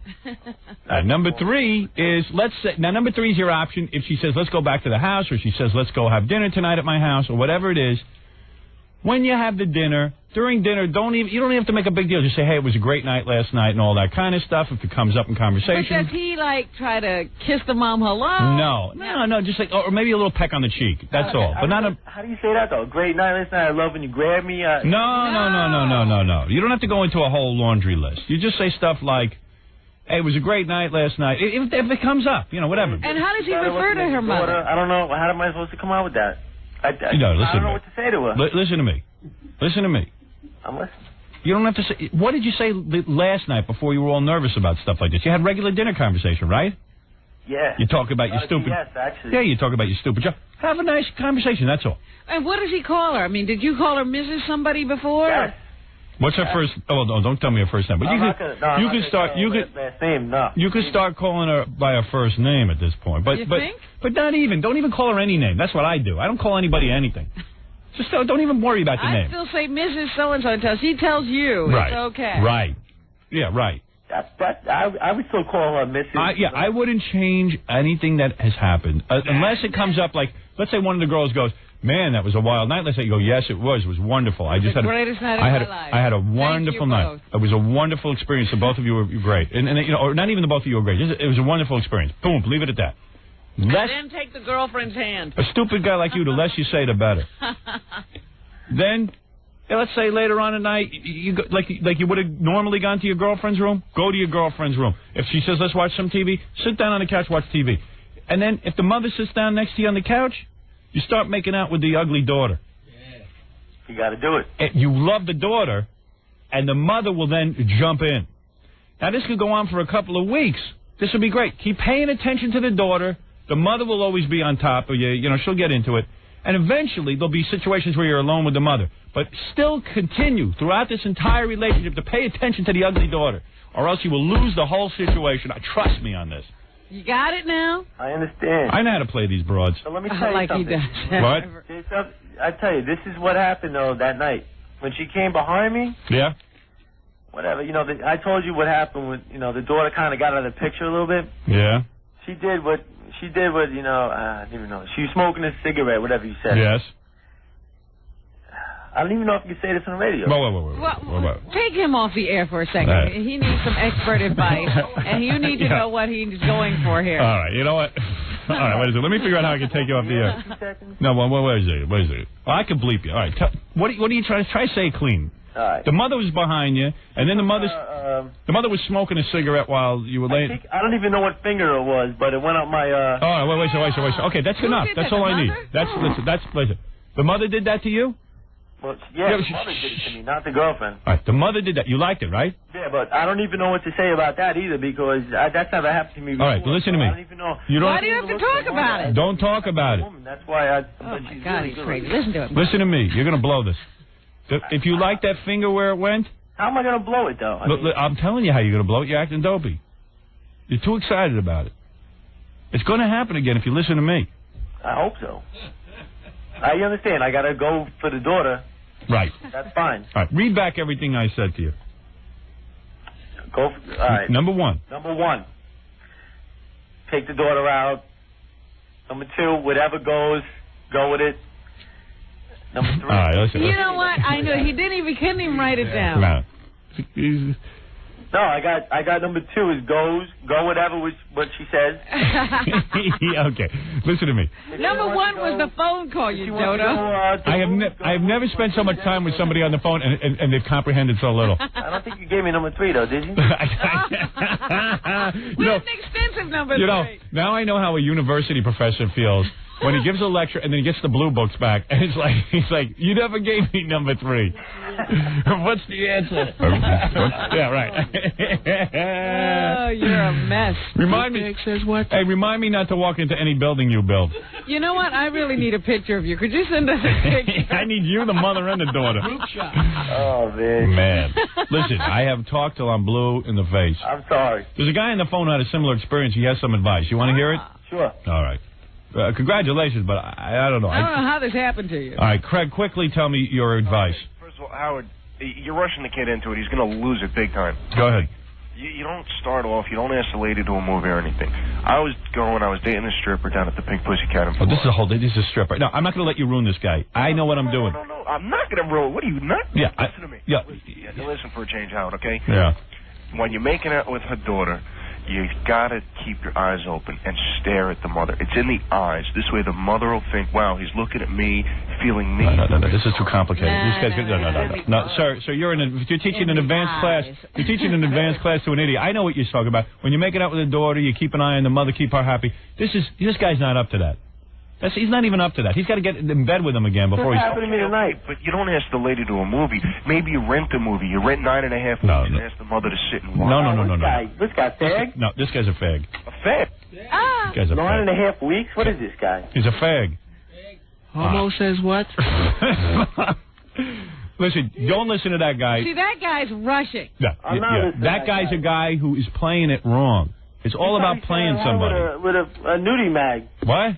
He's probably sitting at home with magazines, that guy. That's right. 9.5 weeks. 9.5 weeks. I got better things on my. I got to go over there and deal with the mother. I don't even need 9.5 weeks. I don't even know what to do. Well, 9.5 weeks is an erotic film, so it might give the mother some ideas. It sounds like the mother with the roving fingers has plenty of ideas what to do. I'm tired. I don't even know what the hell to say anymore. All right, here's what you do. Take a nap. Go to sleep. My words will ring in your ears. I gotta smoke something. Right, smoke. Well, I seriously, I don't even know what the hell to say anymore. This guy. What is this guy talking about? I don't know what he's saying. See, I think this guy's now really throwing him off. No. He's totally confused. You just remember my words, all right? Look, there's no more I can say. I told you what to do. I appreciate what you said, though. I understand. All right, I try to help you. Howard, thank you very much. All right, Brian. All right, good luck. Give me a call. Let me know how things turn out. All right. All right, bye. Peace. Peace. Peace. Peace. Peace. He's an ass. Oh, dear. Yeah, that guy's got a good thing. I know he's going to blow it. $500 says the guy. How much do you want to bet that he never gets it again? He's never going to. You can bet the house on it. He's like, yeah. Wait till I hear about this phone call. I like him. 9.5 weeks. Was he a fag? Completely operating on a whole nother level. Try to teach him how to play the situation. This was a total accident. It's a situation. Total accident, because he did nothing to make it happen. No, and now he's calculating how to make it happen again. And that'll blow it. Yeah, he's too nervous about it. Anything you want, you never get. Struck by lightning. Right. All right, listen, I got to take a breather. That guy drained a lot of my energy. A lot of my personal energy. Lucky little prick. That was a strain. Yeah. All right, we'll be back right after. Can you imagine a mother-daughter? Oh, please. I can't even imagine one of them. All right. Let me take a break. We'll be back right after this. You're listening to The Howard Stern Show. More after this. 97.1 The Eagle. 7:39 at The Eagle. This is Brad Baxter. It's 7:48 at 97.1 The Eagle. You're listening to The Howard Stern Show. The soundtrack to the movie Private Parts.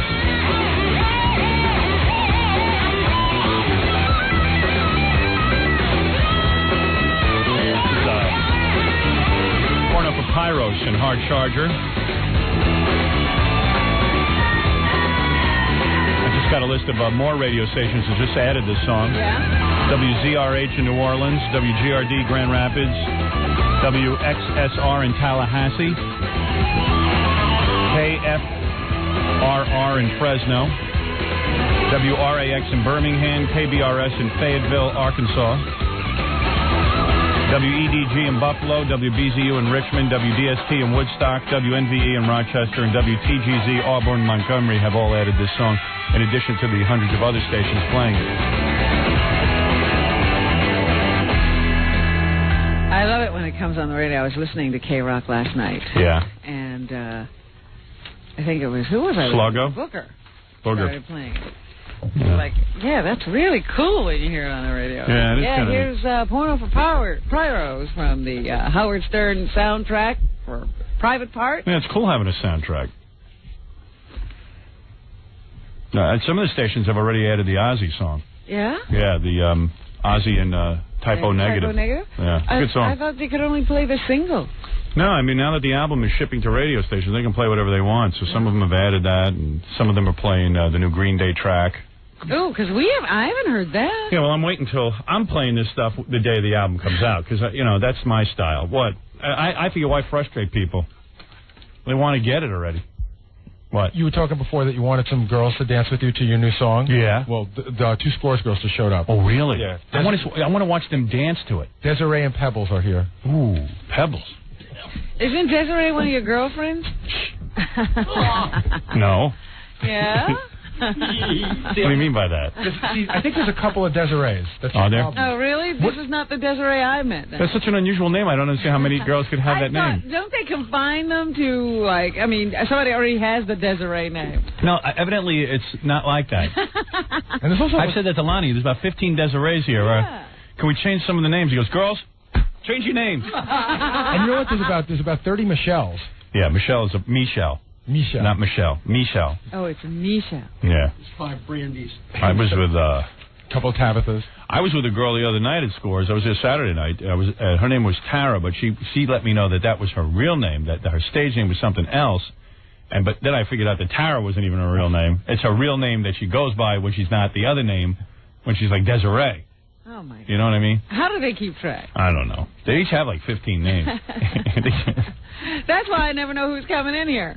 They can't even remember, because I said to one of the girls, "What have you been on the show before? What was your name?" It's just like, I can't remember. That's what I'm saying, see? But let me fix myself up for the girls. Sometimes I think a lot of these girls must be twins. Oh, yeah. What do you say? Let me get some glasses on, Robin. You think that'll work? Yeah, they'll really fall in love with me. Once I put my lucky shades on, the girls love me so much. What are those shades treated with something? Yeah, they're treated with an aphrodisiac known as Spanish fly. Makes them wild. When I rub up against them with my glasses, they get hot. I can't believe I still have this kooky notion that if I wear sunglasses, my nose won't look as big.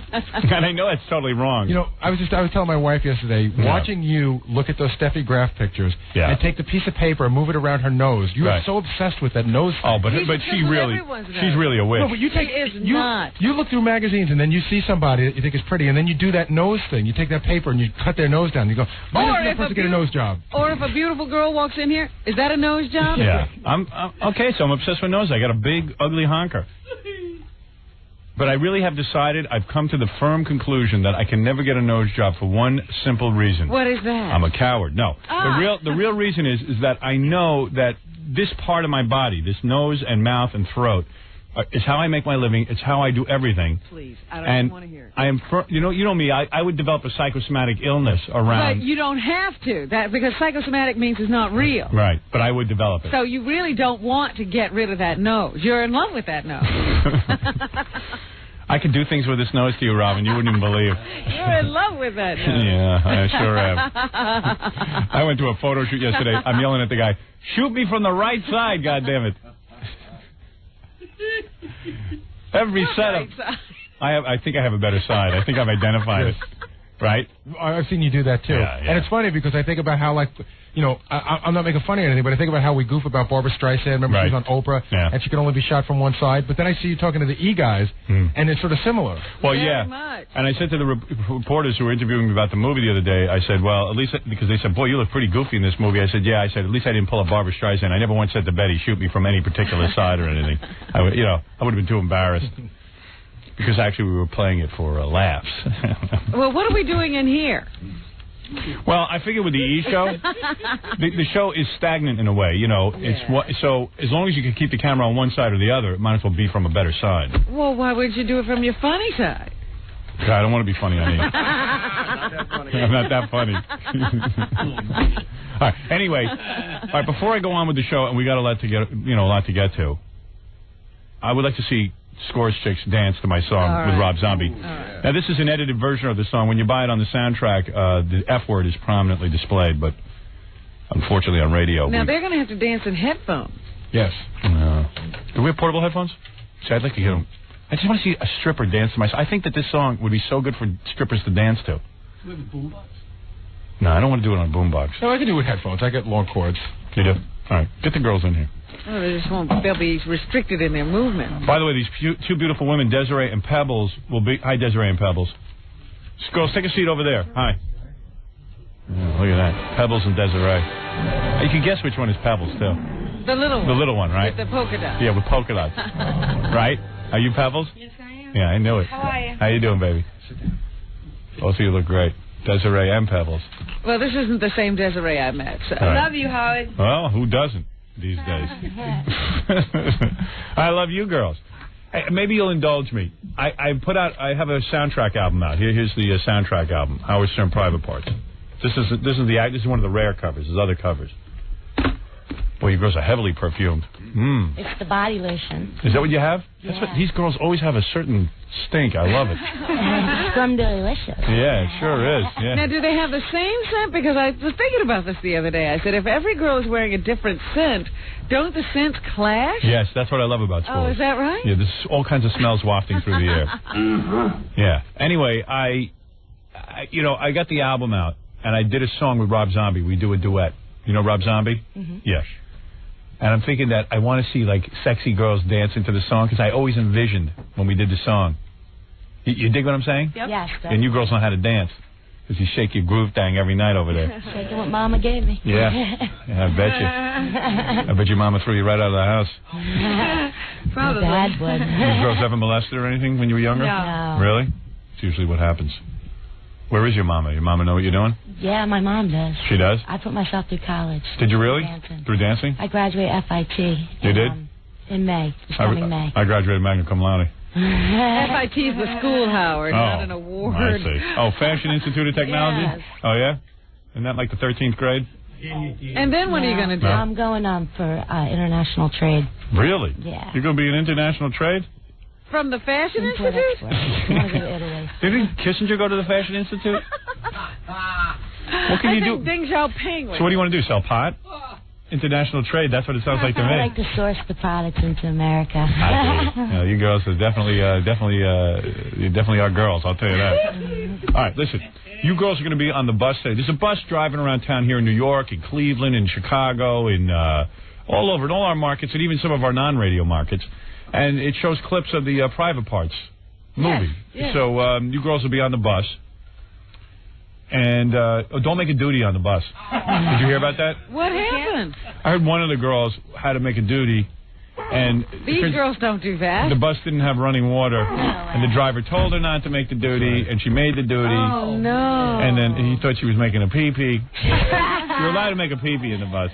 Well, what do you do if you have to make a duty? You have to go somewhere else. The bus is not really for duty. So why did he throw her off the bus? So she probably just had to go really bad. They dropped her off early. Somebody got thrown off the bus? They specifically told her not to do it. Really? And she did it. Well, maybe... She couldn't help herself. Maybe she couldn't hold it. So who got rid of it? I don't know. Only the bus driver knows. It's still there. Why'd they throw her off? She'd already done it. I know. Yeah, I know. I mean, what's the big deal? So, like you do what you do with a dog. You pick it up with a baggie. Pooper scooper. Pooper scooper. Are they saying that they dropped the girl off? She had to make her way back home? I don't know. I believe there was some confusion. I don't know what it was. No. Yeah. All right, but girls, do any of you have to make a duty? Do it before you leave. Do it before you leave. Well, you girls are thin. You probably hardly ever go to the bathroom. Am I correct?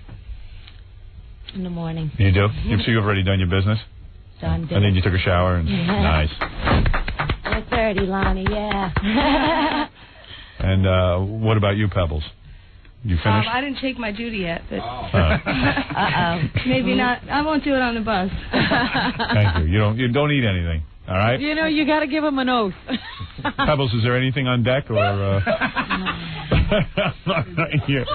Make them raise their hands and swear. Right. Raise your right hand. I swear. I swear. There's nothing on deck. There's nothing on deck. All right. My friend calls it the staging area. The staging area. In the on-deck circle. I always have something on deck. That's the weird thing with me. Horrible. I go through the whole day having something on deck. Oh, dear.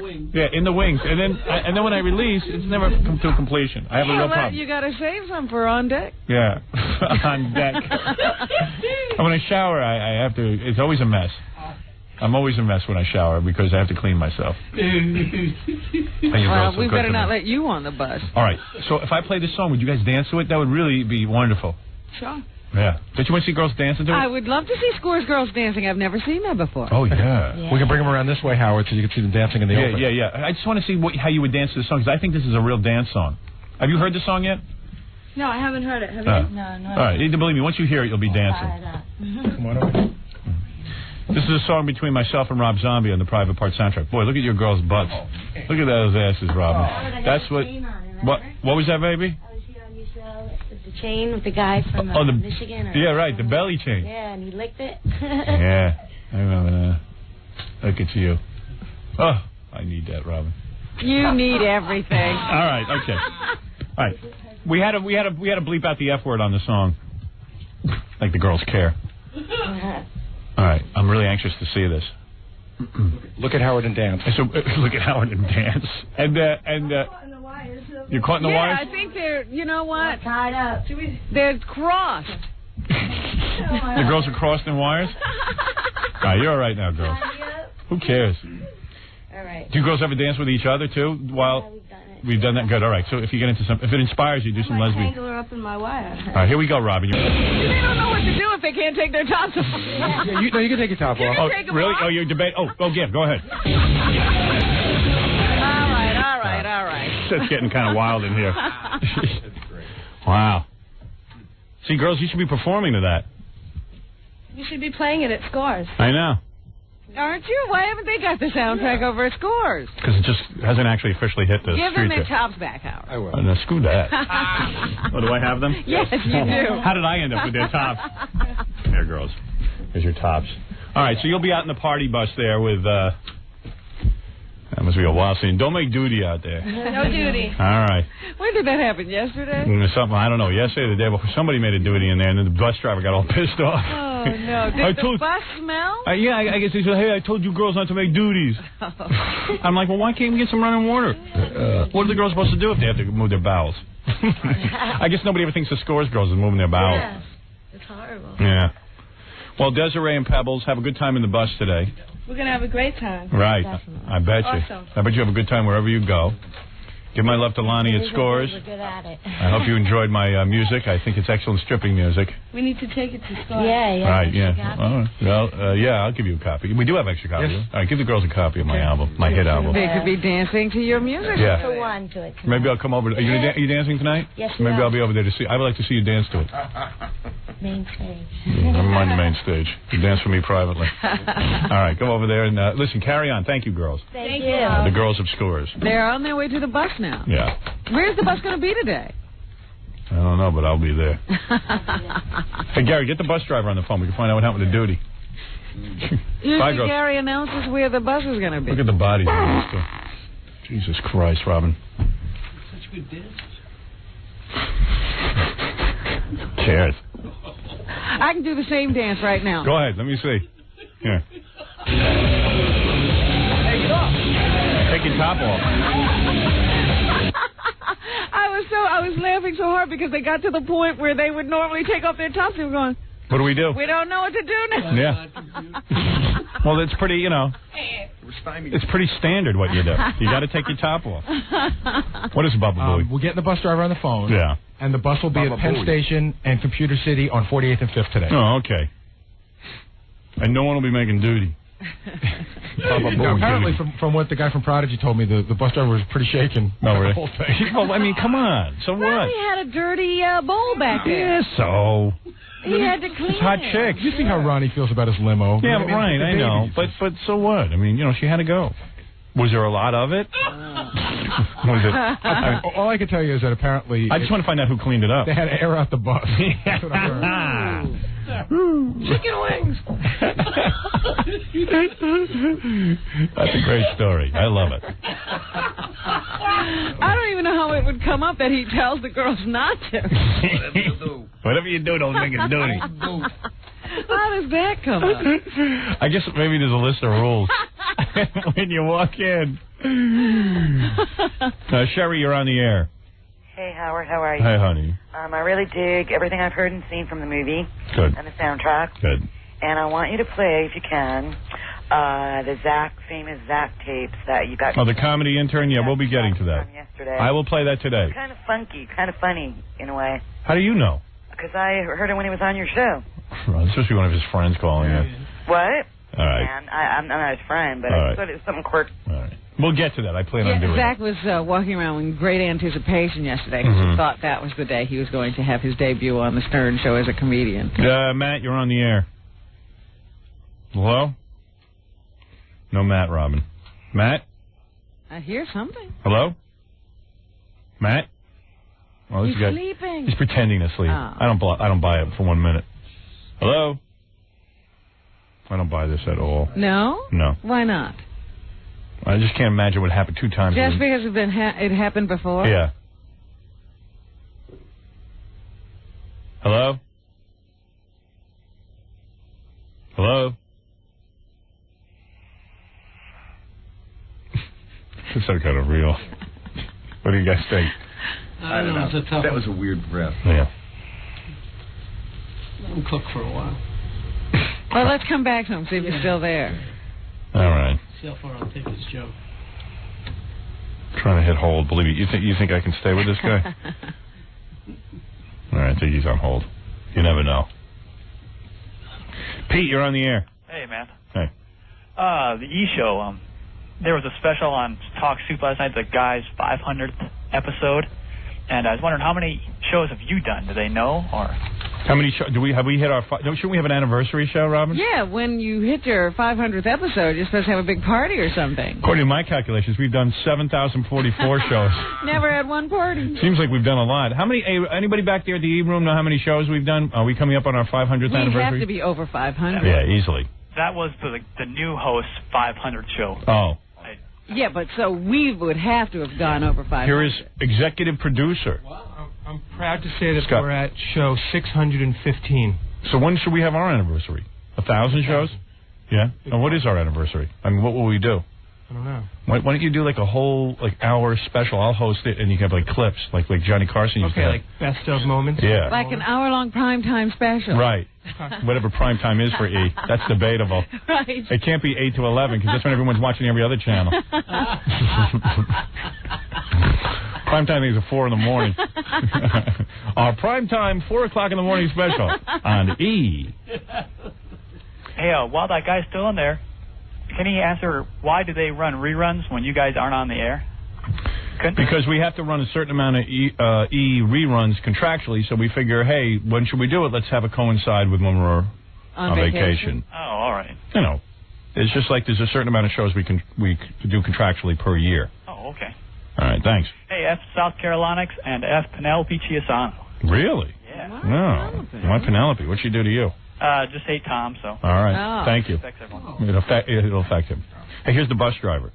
This is the guy who's driving the bus in New York anyway. Is it the same guy every day? I think so. Hey, how you doing? Hey. This is John, right? No. What? Leave your wife? Yeah, I don't know. He just said that. Yeah. Oh, it's not. I know who that guy is. You know that guy? Yeah, and that pisses me off. What? Well, get on the mic. I can't hear you. How do you know that guy? I don't know that guy. How do you know that guy? That guy's the regular annoying caller who calls in all the time, and you know. He does? Yeah. Pete? Yeah, that guy calls in with his long list. He's a good caller. Yeah. And he and I got into it one morning. Oh, because he said F your wife? Yeah. Oh. And that. Wait, but I don't think he really means F your wife. I don't care. I don't. Oh, really? Well, I can't control him.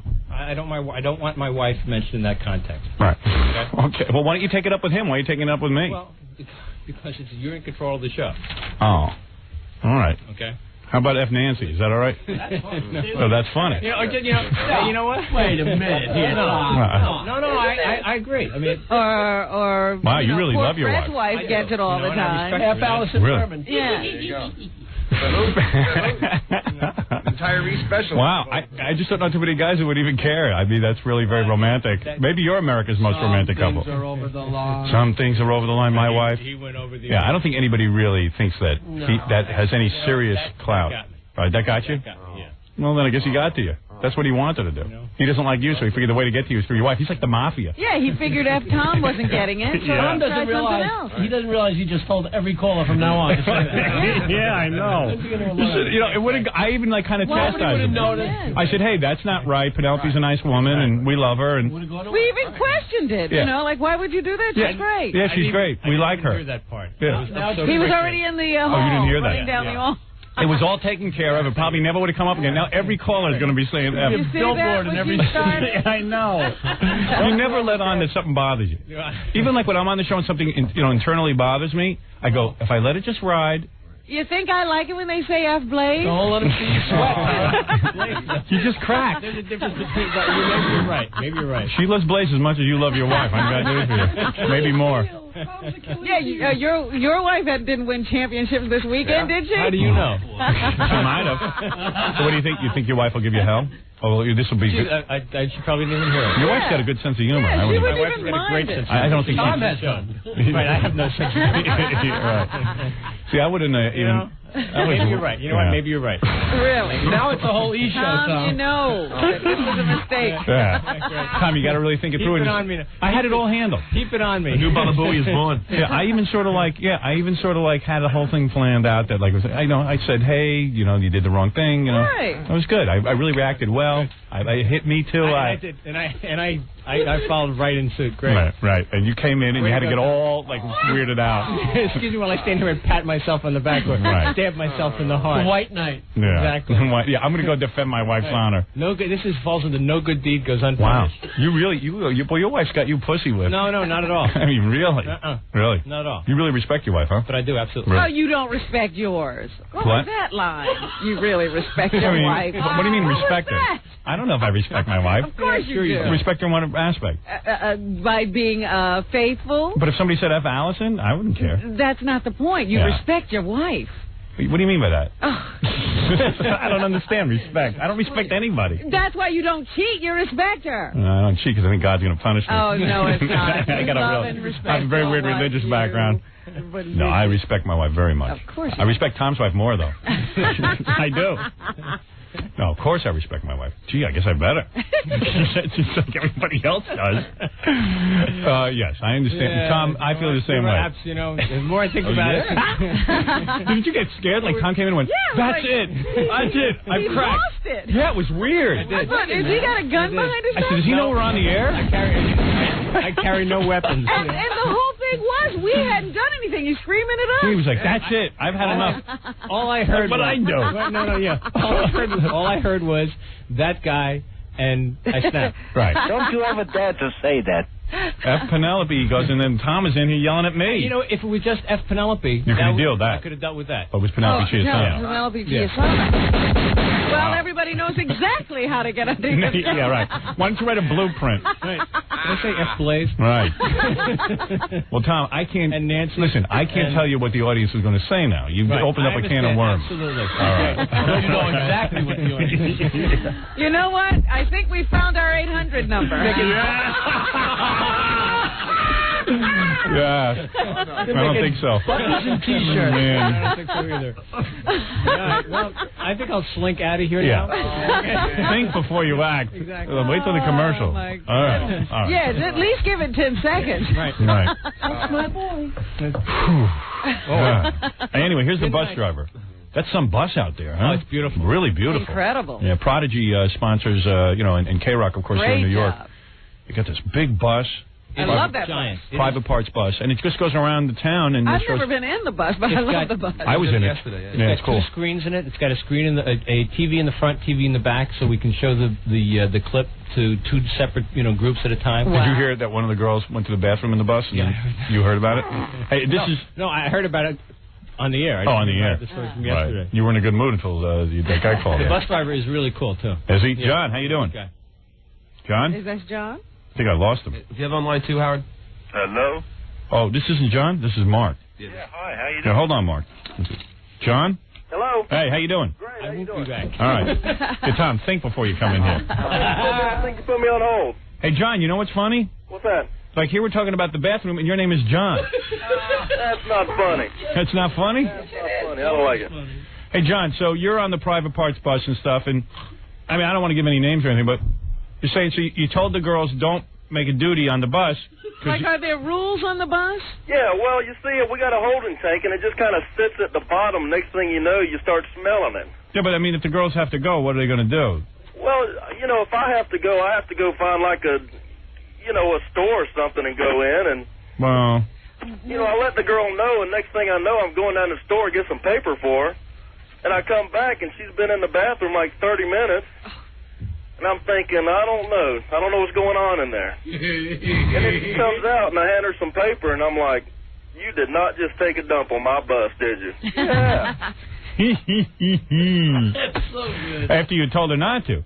Right. So you made her leave the bus?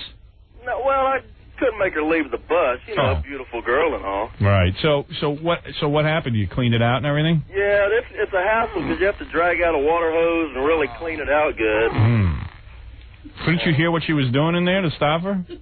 No. I didn't put my ear up to the door or nothing. All right. Well, anyway. Well, when did you clean it out? Did you have to stay on a stinky bus all day? Yeah, because there's no place. There's no place to dump it here. I had to go out of town and. Can't you use like a plastic bag and just like like with a dog excrement? You got a plastic liner. Yeah.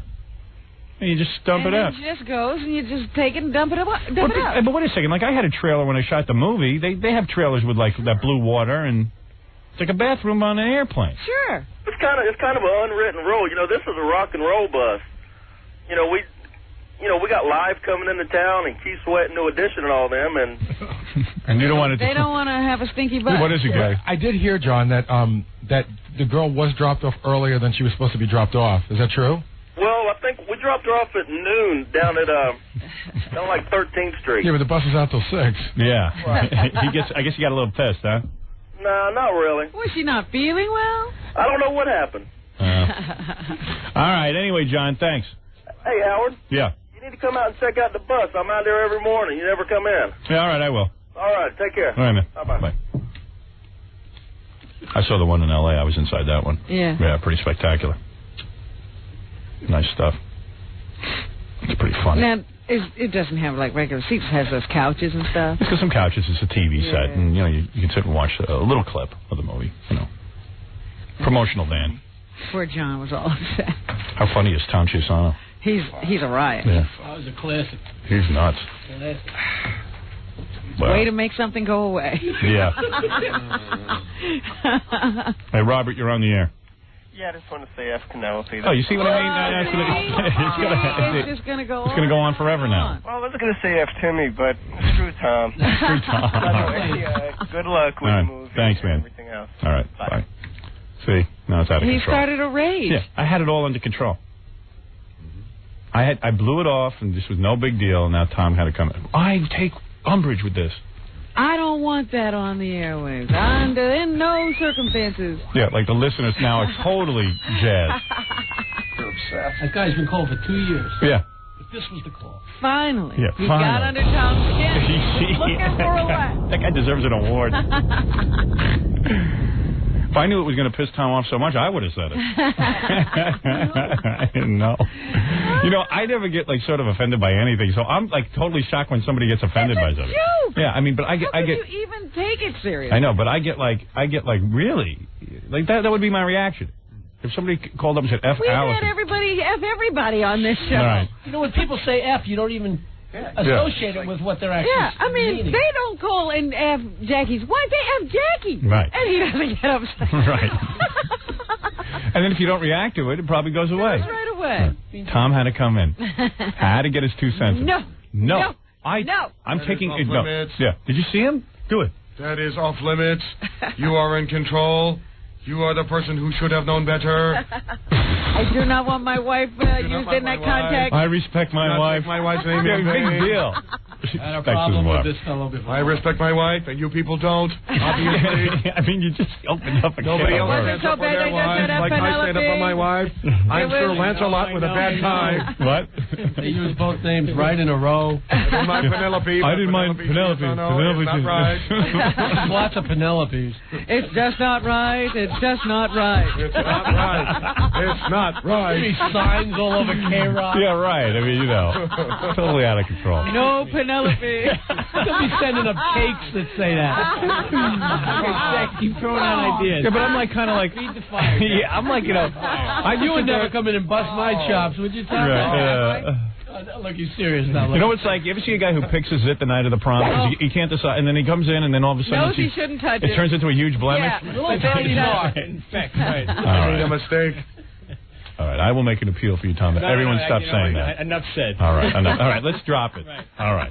Tom Chiusano, our general manager, wants everyone to drop it. Right here. What do I always tell you? Stay away from the show. Don't come running in. You have to walk. But you have to walk in. You certainly fixed that one. This was something I was compelled to do. Everybody in this country club's going to be putting up signs all over the place. Oh, man. I felt like Braveheart. I was caught up in the moment. Skywriting. People will see him on the road. drive by with cardboard signs. Guy riding at the beach. He's caddy. Jack, go ahead, Jack. Keep going, Jack. All right. Hey, whatever. You know, with the sales people, you know, when he's reaming them out, they're going to have to print all their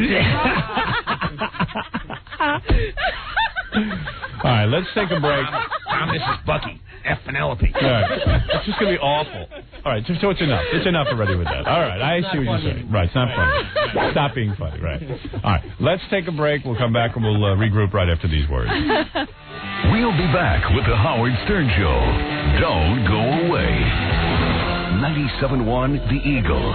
824 at The Eagle. This is Brad Baxter. Eagle. It's 8:33 at 97.1 The Eagle. You're listening. People say they're ugly, but I think they've come to show us the way. To the Howard Stern Show.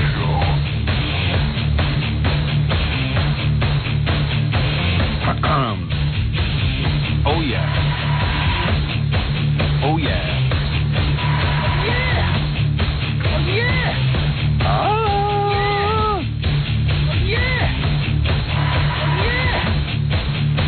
Come on.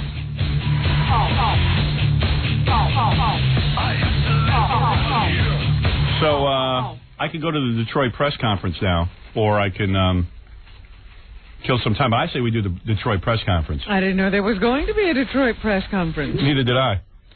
But first, Jackie's stupid plug. Jackie Penthouse, Joke Page Martling, Sergeant Pecker, and the Joke Man are both 78 minutes of nonstop filthy jokes, only $12 plus $4 shipping and handling, CD or cassette, buy two, get one free. Call 1-800-323-KING. Jackie's CDs are now available in major record stores coast to coast on Oleo Records. For information and fun, visit Jokeland on the web at JackieJokeman.com. Fun? Is that guaranteed? Yeah. Absolutely. Yeah, lots of fun. Absolutely. So we're doing a press conference in Detroit? I guess. Because, you know, we just started in Detroit. I thought they'd already had enough of us. What? I thought we were... do a bunch of coverage. Yeah, weren't we thrown off the... What is it? Gary needs a couple of minutes for the press conference. Oh, he does? Yeah. Oh. Gary needs a couple of minutes. All right. Well, I'll just sit here then. Baba Booey. Here's the facts I got from our... I guess this is our program director. In... Cleveland. Dave Jockers. He's the program director. Or the board op, one of the two. He's either a board op or a program director. Anyway, he says, this past Friday night while driving to New York to go skiing near Buffalo, we picked up a radio station out of London, Ontario. Ontario is Canada, right, by the way. Yes, it is. I didn't know that. I thought London was England, but it's London, Ontario. FM 96, London's best rock. They were playing the Porno for Pyro's new song as a challenger in one of those battles of the new songs. Uh-huh. The disc jockey, with his Canadian accent, gave the soundtrack in Howard's movie very good plugs. Unfortunately, I was out of range before they announced the winner. Oh. So, but we have gone international now. We are in Canada. We are in Canada with at least the music, our music. We're invading Yeah. Canada. That's kind of neat. I wish I could have heard that, but I don't listen to radio because if it does, it throws off my delivery. So, do you figure they'll be playing this album in the UK? Yes. Oh yeah. Hey, other countries? Nick, I could review the album. We got an A- in Entertainment Weekly, and you never get that. Yeah, but you just wonder. I mean, I don't know how much music is crossing over these days to other countries. Oh, yeah, of course it is. I'm saying I don't know. Yeah. Like Marilyn Manson sells tons of records overseas. Is that right? Yeah, they're on my soundtrack. Yeah. Ozzy sells tons of records. Mm-hmm. And like even that Green Day version. I know rap is big, so LL Cool J should LL Cool J is one of the biggest selling artists in the country right now. Especially combining him with Red Hot Chili Peppers is a big deal. But I'm talking overseas. Rap is very big overseas. Yes. People are into that. And Rob Zombie is #1 in Siam. Did you know that? It's true. That's his whole market. Siam. He can't even step foot there. There is no Siam. There isn't? Rob Zombie. Over Rob Zombie. Ladies and gentlemen, Rob Zombie. That would be a Lob Zombie. Rob Zombie.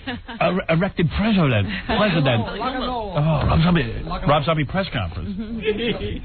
So, White Zombie. There you go. All right, I guess we're ready to do this. We're on a station. Do you know what the country of Siam is called now? No. What is it called? Thailand. Yeah, I knew that. Thailand. Greenland. I thought Detroit was in Thailand. Our Detroit press conference is now ready. We are on WYST 97.1 FM, which is a good dial location, right in the middle. All right. Our moderator will be Jeff Griffiths, who is our promotions director there. Okay. Jeff will be handling the moderation. Yeah, I hope you can moderate. Well, we need a moderator. Calm everyone down. I'm sure it'll get out of hand. Let me see how I do this. Hey, now. Is that, Jeff? Good morning, Howard. Wow. Hey, now. Hey, it works. It works Sounds beautifully. very good. Yeah, wonder how that happened. I guess the satellite thing is pretty well down to being an operable condition where we don't have to hear feedback and all kind of crap. I mean, it's actually working. We read you loud and clear. All right. That's right, Howard. Jeff, good to be speaking to you. As you know, maybe I should just address the press first. Good morning, press. Good morning. Room full of people. I would like to say good morning to Detroit. Good morning, ladies and gentlemen, and, of course, the nation's car builders. Yes. That's right. It is with great pride and a tiny wiener that I greet you this fine morning. I'm sure many of you are asking yourselves, Howard, what do you think? Your 35th market, can it still be exciting to start in a new city? And I sit and wonder, is that your best question? Have you really come prepared to the press conference? Let me paint you a picture. I'm about to star in a major motion picture. You are starring. I am starring. That's right, Robin. You already did it. Right. I'm as huge an icon as has come along since the American Eagle, if you really think about it. Now, returning to Detroit is a victory for me. I've come back to conquer, to put another feather in my Radio King bonnet. None of this is making any sense. You don't have to point that out. Now the press is going to think I'm not making any sense. I'm on a roll. Now your mornings will steam with cutting-edge humor, honest opinions, truckloads of penis and vagina references, descriptions of my lovely Robin's chest clumps, the sound art of frightening Fred Norris, the annoying hoarse voice of a burnt-out old joke man, and the flapping giant gums of my boy ape right-hand monkey man, Gary Dell'Abate. Baba Booey. At first, the press, traditionally, when I go into a new radio market, calls me a skunk and dirtbag. In a week, you will start to think I'm not so bad. And in 2 weeks, you will be so sucked into this program, you will quit your jobs and chain yourself to your radio because you will be so in love with it. I am ready. Talk fast. I am braced for what I am sure will be completely different questions than the last press conference that we had. I prefer gay journalists first. And now... You're ready to take questions? Yeah. And now I am ready to take questions. And, you know, look, it is really quite an honor to have a sea of shining faces. The Detroit press is a tough press group. Is it? Oh, yes. They ask the tough questions. I lived in Detroit for 9 whole months, and I know. I couldn't wait to get out of there. One has to ask himself a question when they think of Detroit. What? Well, I think most of the country says, where did all the white people go? Oh, But you never know. Well, let's see what's on Detroit's mind. All right. All right. That Howard, went well. we have, since you want to start with the gay publication, we got Steve Culver here from The Outpost. Excellent. The Outpost. Who is that, Steve? Steve. Hi, Steve. Culver. Steve, by the way, you'll be happy to know that when I first did Lesbian Dating Game in Washington, D.C., the gay press embraced me. Thank you. That was the last time. That was the last time they embraced me. Good morning, Howard. Good morning. You might be surprised that there's actually gay press in Detroit, but I'm not surprised at all. In fact, most people in Detroit are gay. Isn't that true, Robin? Well, they tell us that there are gays everywhere. Yeah, they have. The community is rather small here, actually. No, you're absolutely right. As a matter of fact, 3 of us. You'll be surprised. Most people don't even think of gays living in Detroit. They mostly think of them in artistic communities, and Detroit is not known for its artisans. So, and as a matter of fact, you'll be surprised to know there's a big Jewish population in Detroit. Is that true? Who would know that Jews would be in the Midwest, but they are. Yeah, because I heard it was a manufacturing town. I was working in Detroit radio many years ago, and one of the disc jockeys, I won't mention any names, got on the air and said, remember, everybody, go to so-and-so's store because over there you could probably Jew them down. And that's when I realized how many Jews there were in Detroit. The Jews were up in arms. The Jews were up in arms. It was frightening. But... well, Howard, you're new here, and what I've been hearing is that you've got this fixation, this obsession with lesbians. So what's up with that? Well, I think every man thinks about lesbianism because obviously you start to imagine that you are in a room with two beautiful naked women and that you would have sex with them. And even more so, I think that the public is fascinated by lesbianism because it is so beautiful to look at. Two women entangled. Is certainly, I'm not talking about ugly lesbians. I'm talking about the lipstick lesbians. That is really a fantasy of heterosexual men, and I'm a heterosexual man, and I talk about my fantasies. All right. Of course. Do you realize, Howard, that further down the dial, you're up against a 300-pound drag queen named Trixie Deluxe? Well, listen, I have come up against everything. Radio is it doesn't surprise me because radio is filled with circus freaks, geeks, and everything. I would say that circus clowns are higher on the food chain than disc jockeys. So it wouldn't surprise me that radio has stooped as low as to put people who are really not even entertaining. I mean, she's entertaining for looking funny, not for sounding funny. Radio's a medium of sounding funny. It's absurd, right, Robin? Yeah, it seems odd to me to put a drag queen on the radio just because she's a drag queen. Yeah, you see, but that's the mentality of most radio stations. They think, well, we'll put a drag queen. Meanwhile, no one can even see this drag queen. And she's certainly not going to... What is she talking about? Is she talking about, getting a guy last night? No. Howard, private parts, is there going to be something for your gay viewers? Yes. There are several gay references. There are... and lesbian scenes? Lesbian scenes. There are, listen... and then there's the Beefcake Howard. Yeah, and then, quite frankly, for guys, I am in various states of undress. That's right. And all gays love me, of course. And, of course, there'll be buttered popcorn. No. And you know what you can do with that. No, of course. I think most gay men will enjoy the film because I am my bare chest is shown several times. And your butt cheeks. And my butt cheeks. And my butt cheeks are warm. In fact, the opening of the movie, you will see my bare buttocks. You like a little ass, right? Steve? Are you an ass man? I thought I'd gotten rid of the microphone quick enough.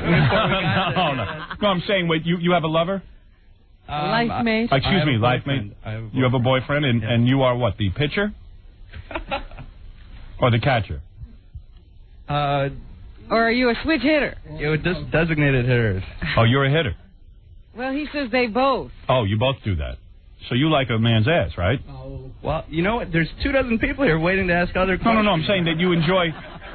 I'm not putting it down. You would say you enjoy vagina, would you not? Yeah, I'm not afraid to say I enjoy vagina. I'm saying you enjoy a man's buttocks as a sexual object, right? Howard, we're from Detroit. We're pretty conservative over here. A gay guy who's conservative? No, you're doing it. You just don't want to talk about it. Yeah, he'll do it, but he won't talk about it, right? So, in other words, I'm saying the thought of seeing a naked buttocks is exciting to you, true? Well, I'll go to the movie and tell you later. How's that? How long have you been with your life mate? A little over a year. Oh, really? His boyfriend. Yeah, it's not a life mate. I see. Any marriage plans, or? Well, until we get the trip to Hawaii. Really? Well, listen, I wish you luck with him, and you don't cheat on him, do you? No. And you're practicing safe sex? Always. Yeah, what a drag with a rubber, huh? That stuff's painful enough. You put a rubber on it, forget about it. I can't imagine. I'm sorry, the signal's breaking up. You need a pound of lubricant. Who named the magazine Outpost? Outpost? What's that all about? What is your name? You've got the New York Post, we've got the Outpost. I see. How about Big Post? Well, I'm all for the gays. I support gay rights. I support gays. Support gay marriage. I support gay marriage and gays in the military. And we support private parts. Well, thank you. And I support your newspaper. Thank you. What is it, Baba Booey? This is one of those things I never know whether I should bring this up or not, so I'm prepared to get pummeled. Yeah. Baba Booey. You remember when we had that wire cutting incident in Cleveland? Yes. And you remember the program director was this guy named John Gorman, and we talked about him on the air? Yes. Well, apparently he was hired as the program director of our station right now in Detroit this week.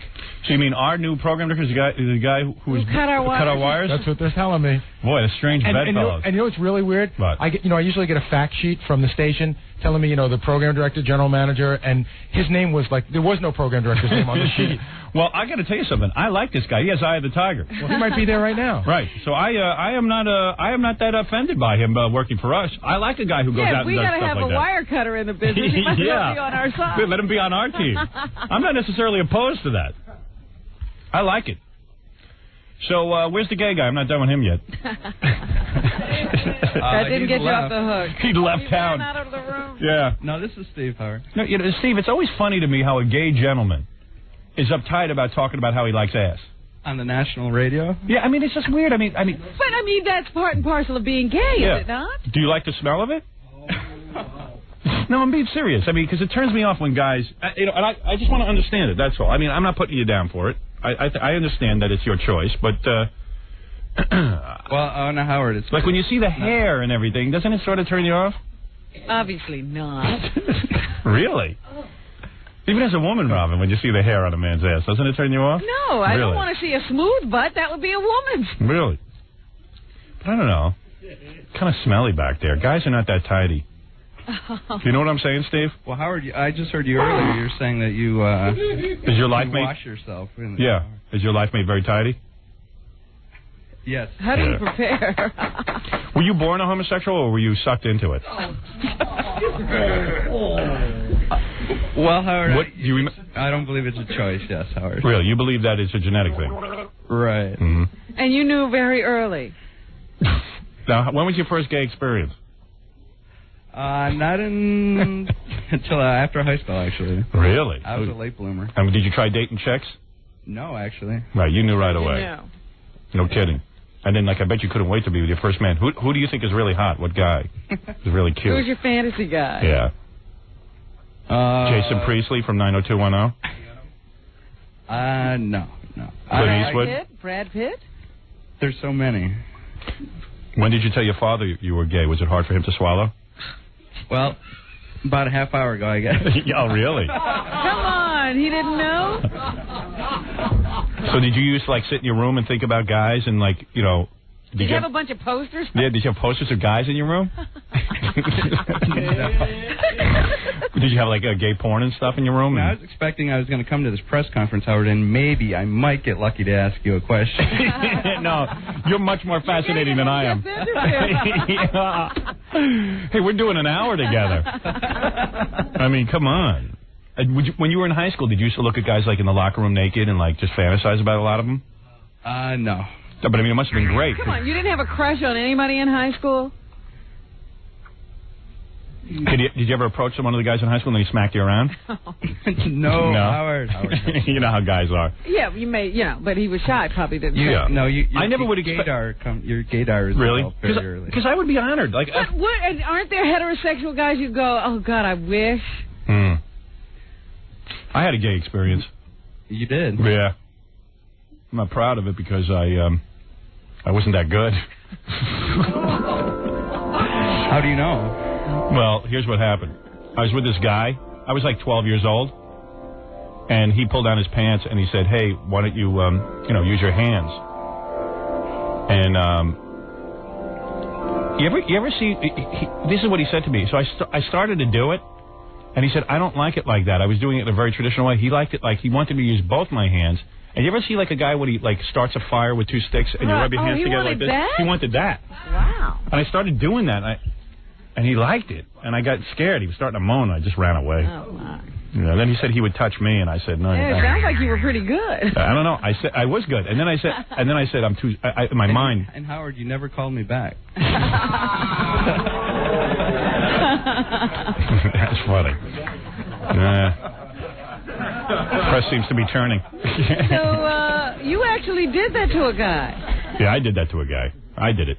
Gay. Gay, right? Yeah. That's what I think. Yeah, but you know why I don't think I'm gay? Because then you are gay. I had this other friend who came over about, when I was in high school. Yeah. And we had a sleepover. And he said to me, "Hey, what are you doing over in that bed?" I said, "Hey, I don't know." And he goes, "You thinking about stuff?" I go, "Yeah." He goes, "You want to come over here and you touch me and I'll touch you?" And I said... You had just learned that it was wrong? No, I said no. You had just learned that it was wrong. Yeah. That's all. You didn't want to cheat on the other guy. Yeah. I was being faithful to the other guy. You're all right. okay. Put him in Outpost. Steve, obviously I'm an important media figure. And he needs to keep that quiet. Yeah, and I need to keep my gay thing quiet. I appreciate you not printing that in the paper. You know what I mean? I have a macho image. You know, I got a movie coming out. I can't have people think I'm gay. He's supposed to be in love with his wife. Yeah, because in the movie I'm in love with my wife. And, you know, I can't have that whole Rock Hudson thing going on. People won't buy the premise. The whole press conference off the record. Off the record, please. All right, Steve, nice meeting you. Thanks, Howard. And tell my gay friends, tell them, well, don't tell them anything. I have nothing to say to them. All right, thank you. All right, thanks, Howard. Thank you. Howard, everybody wants to know when you're going to be coming to Detroit. Who is that? This is the moderator. Jeff, please. Oh, yeah, you don't get to ask questions. Yeah. He wants them now. And where's that program director? Why isn't he running this thing? Yeah, let's talk to the guy who cut my wires. Is he there? I don't see him. Is he there or not? No, he's not. All right. Let me speak to some other members of the press. And how about some legitimate press? Not a gay free paper. Okay. We have John Smintek from the Detroit Free Press here. He's now a radio writer. Good morning, Howard. Good morning. And by the way, that is the big paper in Detroit. Yes, and you tell him, Howard. Your strike is over, right? It is, yes. Were you striking? I've been there 26 years on management personnel. Ah. Right. Anyway, how are you? Great, Howard. How are you? It truly is an honor to be back in Detroit. Howard, I want to ask. That's what I want to ask about. Do you remember Howard being in Detroit? Yes, I do. Yeah. I was writing radio back about 1980-81. Hey, by the way, you'll like the movie because it has there's a lot of Detroit stuff in it. That's what I hear. I understand that somebody's playing my good friend John Hayes in that movie. Is that correct? Yeah. There's a guy who represents sort of the John Hayes figure. Was Mickey Rooney available for that role? No, we got what's that guy from Pritzi's Honor?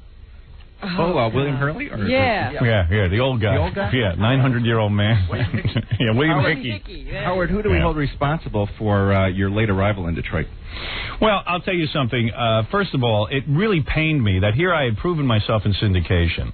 And Detroit is near and dear to my heart. I live there after all, and I have friends there. And I used to say I think it's the 5th largest radio market. 6th, I think. Is it 6th? Yeah. And I would say, geez, it just doesn't make sense that I'm not on in Detroit. And for years I speculated. I said, well, maybe it's because, like, Terry Racolta lives there, or maybe it's because... Bello was from here. Right. I just didn't know... I mean, like, why wouldn't I be on in Detroit? It made no sense to me. And after a while, it just sort of became a thing that I wasn't on in Detroit. So I truly praise WYST and their brave attitude in broadcasting. And why should people be kept out of Detroit radio if they're a proven winner? And certainly are giving people good entertainment in the morning. There's a certain segment of the audience that appreciates my sense of humor. Why not? Why not give it a shot? So I am thrilled to be there. And I never really got to the bottom of why I wasn't on in Detroit. It just never happened. Now, the radio ratings here came out yesterday, and Roberta Jacina is the #1 rated morning personality. Who would that be? She is the co-host on All News WWJ. Well, that can change. Every market we've gone into, the All News station is usually #1. In Philadelphia, it took me 3.5, 4 years to beat WKYW, but we did it, and we will beat her. We will beat Roberta, because All News is boring. It is. It's horrible. How many times are you going to listen to the same stupid news? What? Another fire in Detroit? Please. Go figure. Don't be redundant. How many times are you going to hear that? I am the news in Detroit now. And all of the rip-off artists, the guys who imitate me, they know Howie's here, and they know they're in trouble. And they can do whatever they want. Most of them won't even mention my name on the air. Have you noticed? To our knowledge, no one has mentioned your name. The new strategy is to ignore the fact that I'm on the dial. That's okay. It'll just take me a couple of months longer, that's all. Some of them sometimes get in a pissing contest with me, and they have a little fight. They get a little war going, then I become #1 sooner. So they can either lay back and pretend I'm not there, or they can actually, their strategy now is to sometimes go on the air and scream about me, but they're all laying back, because they're all cowards. But I'm not afraid to mention their creepy names, if I knew them. I know Donnie Douchebag, Donnie Bonna Douchebag. He used to come on my show, and he said to me, Howard, I'm going to go rip off your act, and I'm going to take it to Detroit. This very morning, Howard, he was staging a accident out on 13 Mile and Woodward. Yeah, well, he's a real innovator. He is an accident. Yeah, he's a real innovator. His best accident was when he was in that car with that drag queen, and he punched out a poor defenseless hooker who was just trying to please him. We're still trying to get to the bottom of that. Yeah, and as far as the other two guys go, Drew and Mike, I don't even know what they are. I'll get some tape and listen to it. I have no clue. And that other idiot, the one who's been doing the same impression every day, what is that guy? That would be JJ. JJ in the Morning Crew. 900 years. The guy hasn't changed his act. Not one newer. At some point, get a new voice. Work on a repertoire. For crying out loud, Dick the Bruiser, Dick the Bruiser. Dick the Bruiser, nobody even knows who Dick the Bruiser, the original guy, I think is dead. Yeah, he's dead. He's gone already. So they got somebody else doing Dick the Bruiser? No, Dick the Bruiser was a wrestler. Yeah. In Detroit. The other big impression is that of George Kell, who was a baseball announcer, and he just retired. Yeah, great. I mean, at what point does it become old? And I guess it has become old, and so it's good to have a little fresh air in Detroit. Crying out loud. Howard, how would things have been different had you stayed in Detroit? My career would have been over. Are you There'd kidding? be no movie, no books, no... Yeah, I'd be Dick Burton. Radio's best kept secret. No, I knew I had to leave Detroit. My goal was to get to New York because I thought from New York I could branch out. But my goal always was to get back on in Detroit as soon as I could syndicate. To be on in Detroit is fun, but to have your whole career be in Detroit is death. To live in Detroit is a little... Yeah, to live in Detroit is very difficult. The winters are not easy. I lived in Southfield, Michigan. Tons of Jews there. I didn't see one black person. Only when I came into Detroit I would see that, and then I would close my eyes to the horrible race problem in Detroit. There had to be black people there during the day. Where? In Detroit? And wherever you were. No, they said tons of Jews. Robin, the black station is the #1 rated station here. Oh, I'm sure it is. Oh, I bet you it is. But if I was still in Detroit, I'd be in the Renaissance Center, well armed. I know. It always struck me as odd the racial tension in Detroit because you could literally just walk a couple of blocks outside of the black area, and then you're in Grosse Pointe, one of the richest white areas. That's where I live, Howard. And I would always, Did they have an electronic thing going there? Yeah, I think like black people get zapped when they walk into Grosse Pointe. I don't know what Howard, but people said I was racist for pointing this out. I go, why is that racist? It's racist. It's racist to live that way. Yeah, right. I mean, it's not racist to talk about it. Now, what do I know? Anyway, there's the answer to your question. All right, Howard. Thanks very much. I want to hug the. Okay. Thank you very much. You're not gay, are you? I don't think so. Too bad. We could have really kept talking. Howard, we have Jerry Peterson from Orbit magazine. It's a entertainment magazine. Yes, I'm aware of Orbit. Are you really? No, I'm just trying to suck up to the press. Sounds like a free magazine.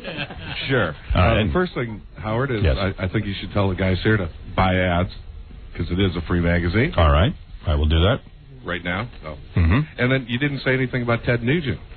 Oh, Ted. Yeah, now Ted's in my movie, by the way. He has a little cameo, and he's on my soundtrack album. I like Ted as a musician and as an artist, but as a disc jockey, he's horrible. I mean, he's not... listen, it's got to be a huge come-down for this guy. This is a man... He's played arenas. I mean, he played arenas. The guy was fabulous. Don't get me wrong. I love his music, but it's got to be a huge come-down to suddenly be in radio. Radio seems to be the bottom of the barrel for a lot of people. Yeah, when rock stars are falling, radio seems to catch them. Yeah, in fact, we were talking to a guy the other day. He was working at our Cleveland station. He used to be in Humble Pie. Remember that band with Peter Frampton? And, of course, they threw him off the station. He had a little problem. But, he had a problem with the station. I don't know what it was. But it's always sad to see rock stars who fall and then eventually have to go on the radio. It's probably the saddest element of our society. And Ted knows it. Ted's pretty demoralized by it. I've talked to him privately about it. He even said, I can't believe my career has come to being on the radio. What happened to his money? His money? I think it's all tied up in animal urine because he loves to hunt. So he uses the animal urine to track other animals. So he's a big hunter. Ted says he could live by his wits. Yeah. He should be out there in the wild. We should throw Ted back into the woods.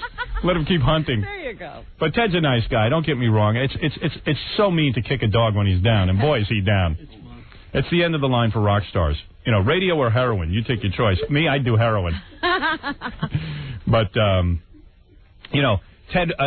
Ted's big thing is he takes the animals, he kills them, and then he uses every part of the animal. Yes.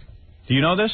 He uses every part of the animal. He says he never wastes the animal, and he even uses the urine to attract other animals. I said to him, between you and me, you ought to use the urine to attract more listeners. If you can figure out a way to do that. He hasn't exactly taken Detroit by storm. Am I right or am I wrong? This is the earliest I've ever been up in my life. I know how you feel. Me too. All right, thank you. Is there any other question for the greatest radio performer that has ever lived?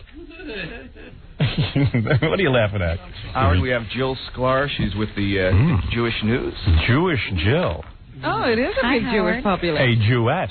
The Jews have their own newspaper. Oh, yes. Absolutely they do. Hi, Howard. I was Big cans, I bet. Yeah. I can't see you. Are you a beautiful woman? All right. Wait, we'll play you some Jewish music. So you'll feel more at home. This is the dance of the Yentas. Are you a Yenta? Are you a Yenta Kalabenta? No, I'm 28. Is that a nose job? No nose job here. Really? Thought it was a nose job. Are you a beautiful woman? Seriously? I don't know. What do you... She's attractive, though. She is? Yes. Are you married? Yes, I am. Are you married for 2.5 years. Oh, really? A Jewish man? A Jewish man? A Jewish man. Wow. Well, she's working for the Jewish newspaper. Actually, I started out life as a Catholic. Oh, you did? Really? Oh, you converted. Oh, she's really gone Jewish. Who's going to be... I got to ask you some questions here. I've got to ask you why you won't come back to Detroit. I'm afraid. Look out the window, honey. No, Where's the radio station? Is it in the same place? Where is the radio station located? It's in Southfield. Oh, I would go there. I thought it was in Detroit. My last radio station was in Detroit proper. I would go to Southfield, Michigan. Yes, that's no problem. In fact, I lived in Southfield. Yes. Fascinating fact. You know. And your husband is what, a lawyer or a doctor? He's an attorney. He is an attorney. Jews love to fight in a courtroom. She was a Catholic, yeah. And she's now converted? Yes. Well, you know your child really isn't a Jew. Oh, yes, he is. The child's a Catholic. Oh, no, he's If the mother is not a Jew, and you're not a real Jew. Howard. You're not a real Jew. Yes, I am. No, how do you get to be a real Jew? You can't. You got to be born into it. No, that's not true. Oh, yes. Oh, no. You went to some of those classes? Yes. I'll prove to you you're not a real Jew. What? You ready? When's the last time you had sex? When is the last time you had sex? Last night? I can't. Was it last night? I'm going to ask you the question. Did you have sex within the last week? Within the last week, Howard, I can't talk about Just tell me, did you? I'm not going to talk You about did, didn't you? Told you she's not Jewish. But what are these classes they put you through to become a Jew? There's a Jewish school. Let's see how much she knows. Okay. Let's test her. All right. What is Yom Kippur? That's Day of Atonement. Yeah, and what do you do then? You don't eat, and you reflect on the year, and you reflect on your sins. What is a sukkah? A sukkah? That's or right. A sukkah? What's a sukkah? A sukkah? Right, a sukkah. A sukkah. Yeah, what's a sucker? That's a guy you size up, you can see he doesn't know what he's doing. He's a sucker. Right, now what is a sucker? A sukkah is a outside, it has the walls without the top. So you're no on it. Jew. You do it for the Sukkot. Sukkot. It's that fruit thing, isn't it? Yeah. The fruit stand. The fruit stand. You hang things inside. What does gay cocking off and yum mean? I'm sorry? All right, that's what I yeah, thought. See, she's no Jew. No Jew. Means go make a duty in the sea. Have you done a mikvah? Yes. Oh. What's that? That's a milk bath. Milk bath? No, it's just it's a water. What do you got, psoriasis? Milk bath. It's water? Really? I thought it was milk. Yeah. Funny, you're a converted Jew, and yet you write for the Jewish newspaper. Yeah. Interesting. Imagine that. I mean, she went all the way. So, Howard, why don't you come back to Detroit? Would you ever use your mouth as a sexual object? Yes or no? None of your business. Told you she's a Jew. You know, it's like half a gay guy writing for the Outpost. You know what I mean? It's just not right. Really? I mean, a real Jewish person should be working for this newspaper. She has the best of both worlds. Like, if the Nazis come back, she can just... She's Catholic. She goes, look, I didn't mean any of that. I just was screwing some Jewish guy. I had to do I didn't know what I was doing. Exactly. Sleeping with the enemy. So, right. Howard, do you miss anything at all about Detroit? Do I miss anything about Detroit? Yeah, like any places, any things that you remember that you enjoyed at all about your stay here? Not really, no. I got to be honest. I don't really... I remember I couldn't wait to get out of there. He's never said to me one thing that he can not get here that he used to get in Detroit. Yeah, I like the people. We met some nice friends and stuff. But, you know, other than that... friends with them? What? Did you remain friends with them? No, of course not. We dumped them as soon as I got to Washington. Of course not. Who would stay in touch with them? They were depressed. They were all out of work. I must have, you know, if I miss anything about Detroit, and there are things I miss about Detroit. I had a good experience sort of there. Yeah, my station went country overnight. I would say I missed the fun winters. Getting to work was such a pleasure. I would say that. Digging out your car. Digging up my car. And you don't do that in New York at all? No, not really. I've got someone now who does that. I've really become a success. No, but I do miss Detroit in the sense that I had friends there, and I guess if I miss anything, I miss the annoying Canadians. There's an amazing rivalry there between the Detroit folks and the Canadians. You can drive right to Canada. It's not a big deal. Canadians were horrible people. In Windsor. Oh, first of all, I used to go make appearances. You go to Windsor. I had to go to a punk club one night. They egged me. You know that? They go, get off the stage. I got egged right in the face. Ew. Honest to God. What were you doing? You didn't try to sing or anything? I got up to introduce a band. That's all. The radio station sent me there. And just because you were American? Because I was an American. I'm the ugly American. So I don't miss them at all. Anyway, but that's pretty much it. Thank you. Are there any other questions? Just not. We have, Howard, yes, we do. We have radio's best friend, Art Volo, is here this morning. Art Volo, radio's best friend. Thank you, Art.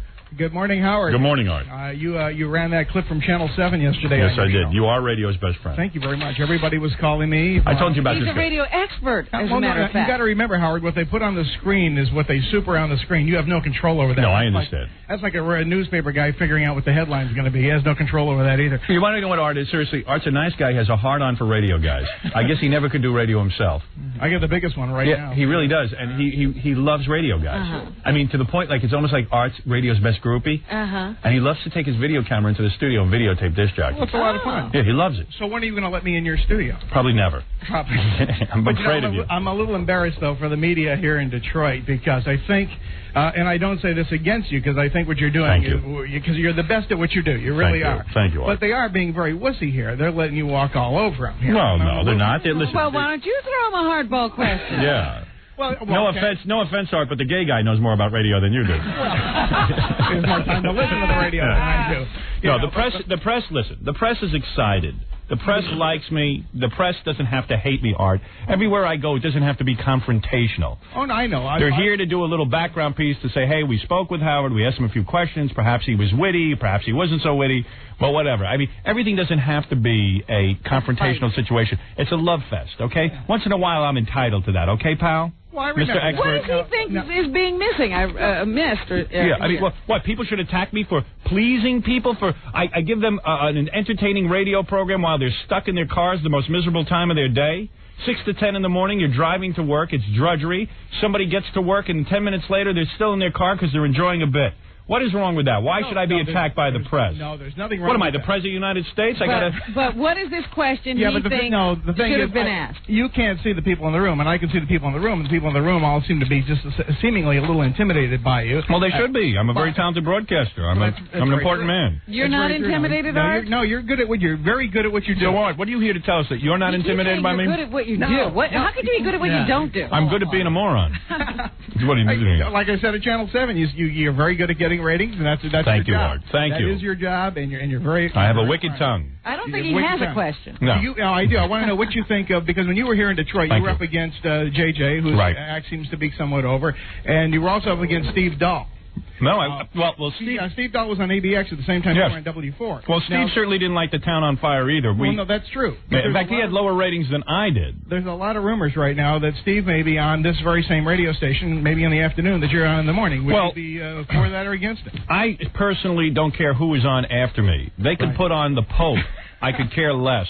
They probably If would. Steve gets the gig, a lot of radio performers now are getting an opportunity to syndicate their programs and be on different stations. As far as I'm concerned, whoever comes on after me, I have no control over. I'd prefer that the radio station not sit and have my show on 24 hours a day. In Los Angeles, for example, they got a whole station of Howard Stern clones. Yeah. I've asked them not to do it. They've done it anyway. What can I tell you? I can't control what other radio stations put on. I got no problem with Steve. Steve's doing a fine job in Chicago. He works with me. He has many complimentary things to say about me, so I have no beef with him. Oh, very good. Well, listen, congratulations on finally making it to the 6th largest market, Howard, and hopefully I can see you one of these days. All right. That was a great question. Great question, Art. You really ripped me a new way home. All right. That's Art Volo, radio expert. Well, anyway, Are we finished? No, we have one more. One more, okay. One more, and then I will end the press conference. You may have seen a article come across that was in the Oakland Press, and the headline called you a misogynistic pig. Yes. Well, the writer of that headline is here. Oh, good. Catherine, and... Kristen. Kristen, hi, Kristen. I apologize. Hello, Kristen Howard. Kristen, I read the article. I felt it was unfair because, and I'll tell you why. Okay. I have always felt that the premise of the show is for a guy to split open his brain, whatever brain is in there, and let out pure, unadulterated id. In other words, to let out every thought. I thought it would be interesting. In other words, even in that room that you're in, everybody has a certain agenda going on in their head that we don't reveal to people. And I said, well, if I'm going to make an interesting radio show, in a day and age when we have homogenized, bland radio, which we really do, there's so many people playing it safe. There's so many people playing it safe on TV. I said, why don't I just rip open my head and let everything come out? Don't censor it. Don't think about whether it's politically correct. Just do it. And I realized that a lot of my thoughts are sexual. I would say 99% of them. And that by letting those out, I almost thought I was doing a service not only to men but to women. Because there's so little honesty. This, the hidden agenda in guys' brains is never revealed to women. It's all this phony baloney crap. So if, in fact, a woman comes in the studio and I go, wow, you've got great breasts, I'd rather not hide that fact. I'd rather not hide that it's in my mind. And I always thought that the show was shocking in one example because it was truthful. It was honest. And that's what I've tried to do. Whenever I thought I had a thought that I should sit on, I let it out. And that's what makes the show interesting. And it's that kind of honesty that people can't deal with. Well, you get to the point where it's almost like Marilyn Manson, when he first started out, was a totally normal guy, and he got to the point where he just decided that the more the stranger he got and the weirder he acted and the stupidest things he did was it got more fans and people got more interested. It's almost to the point where you think of the more stuff you say, the worse it gets, the more ratings you get. No, I don't consciously say the worse I get, the better. It's the more honest I am, the better the show does. Well, don't you think you could do that without being disrespectful to just about everybody, except for men, I guess? I don't think so. No, I think I'm disrespectful to men, and in fact, the person I'm most disrespectful toward is myself. I am self-effacing. I talk about the embarrassments in my life. In fact, I don't know. Have you seen my movie? No. All right. When you see the movie, and I don't know that you can bring yourself to see the movie because you probably think it's going to be some horrible sexist movie. It's not. It's a pretty sensitive story. It talks about a relationship that I've had with a woman for over 20 years. Oh, and you're so nice to her, too. No, I'm not, and I'm not nice to her. And I'm not nice to her in the movie. I mean, we have a real issue with some of the things I say on the air, but then again, you see that there's also some love and trust and maybe our own bizarre way of handling things. Well, earlier this morning you said on the radio that you respected her, and I really don't see how you could even say that. Well, how that's can you because say you respect her when you talk about how fat she is all the time and how she needs to get breast implants and judge women on their cup size. Well, I believe that all guys do this. I believe guys are very superficial, as all women are. I've met tons of women who won't even talk to a guy because he's a pig, because he's ugly to look at. And guys talk about appearance 24 hours a day, and I got news for you, so do women. And if you don't think that that's human nature, you should be surprisingly shocked by this show because you are not used to hearing the truth. And that is our society. That is why supermodels are idolized by young girls growing up. And that is the superficiality of our society. And it's something that you're in great pain over, but that's what exists out there. And to try to cover it up and say that I'm some sort of a better man than that would be dishonest. And I am honest. Why is honest human nature so upsetting? We're upset with human nature. To people. We're upset about it. But that is how we judge things. Why are you upset? Oh, I'm not. I'm not upset. I just think your show is offensive, especially. Well, it should be to some people. Yeah. It should be offensive to some people. You appeal to the lowest common denominator of society. Well, if you ever come to one of my book signings and see 25,000 people lined up, you'll see that they're not so lowest common denominator. These are hardworking people, people who enjoy a laugh. Let's put it this way: you're probably very humorless. You think you have a sense of humor, but you probably don't, and you tend to take life way too seriously. That's my guess about you. And I read the article, and I'm sure you can tell that from my voice. Sure. No, I read your article. I can tell you're humorless. Actually, I didn't write the article, so I you didn't? wrote the headline. Oh, you wrote the headline. I see. Well, I was told you wrote the article. Oh, well, actually, she's sitting next to me, but yeah. I share her opinion. The article was poorly written, first of all. I mean, it wasn't great writing. The person who wrote it is not going anywhere as a journalist. They're not funny, nor entertaining, nor... actually, the writing was kind of simplistic. I've seen much better articles on the same topic. The lead paragraph is weak. You almost lose attention. You lose your sort of interest in the article. I'll read it to you. Here it is. A woman I once knew drank a glass of grapefruit juice every morning, even though she hated it. And she said after that, the day can only get better. Good night. Hello. Get to it. Give me a lead sentence that pops, that gets to your point. What is your point? Your headline is better than her whole article. You know why you had to make that outrageous headline? Because the article's a bore. So you had to put Stern, a misogynistic pig. You finally got somebody to read it. That's your job, making her articles interesting. Deb Anderson will not go far as a journalist or as a writer. Her writing is on the level, I'd say, of an 8th grader. That's my opinion.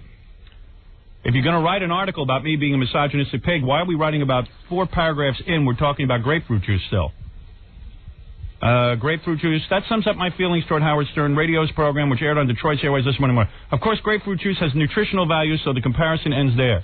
Stern's show not only has no nutritional value, but I felt as if, we're let's see, 1, 2, 3, 4 paragraphs in. I still don't know what she's talking about, except I'm learning about grapefruit juice. Howard? Yes. This is Deb. Hi, Deb. Hi, how are you? No offense. I mean, I don't think you're a great writer. I don't mind you thinking I'm a misogynistic pig. I just mind the fact that your writing is so bad. I don't think my writing is so bad. Well, of course not. But we disagree. That's all. That's all right. A lot of things, don't we? Yes, we do, my darling. You are so humorless. It's scary. Well, that's... see, this is part of the line. She's saying, "Hi, Howard, how are you?" She didn't care how you are. She hates you. Tell the truth. No, you know what? I don't hate you. I don't like you. But do you care how he is, really? Yeah, I mean, I'm sure he's a charming man. I'm not a charming... Hitler was a charming man. I know that. Take him at a dinner party. Yeah. I think not only am I charming, but you're frightened of my honesty. You think... Are you married?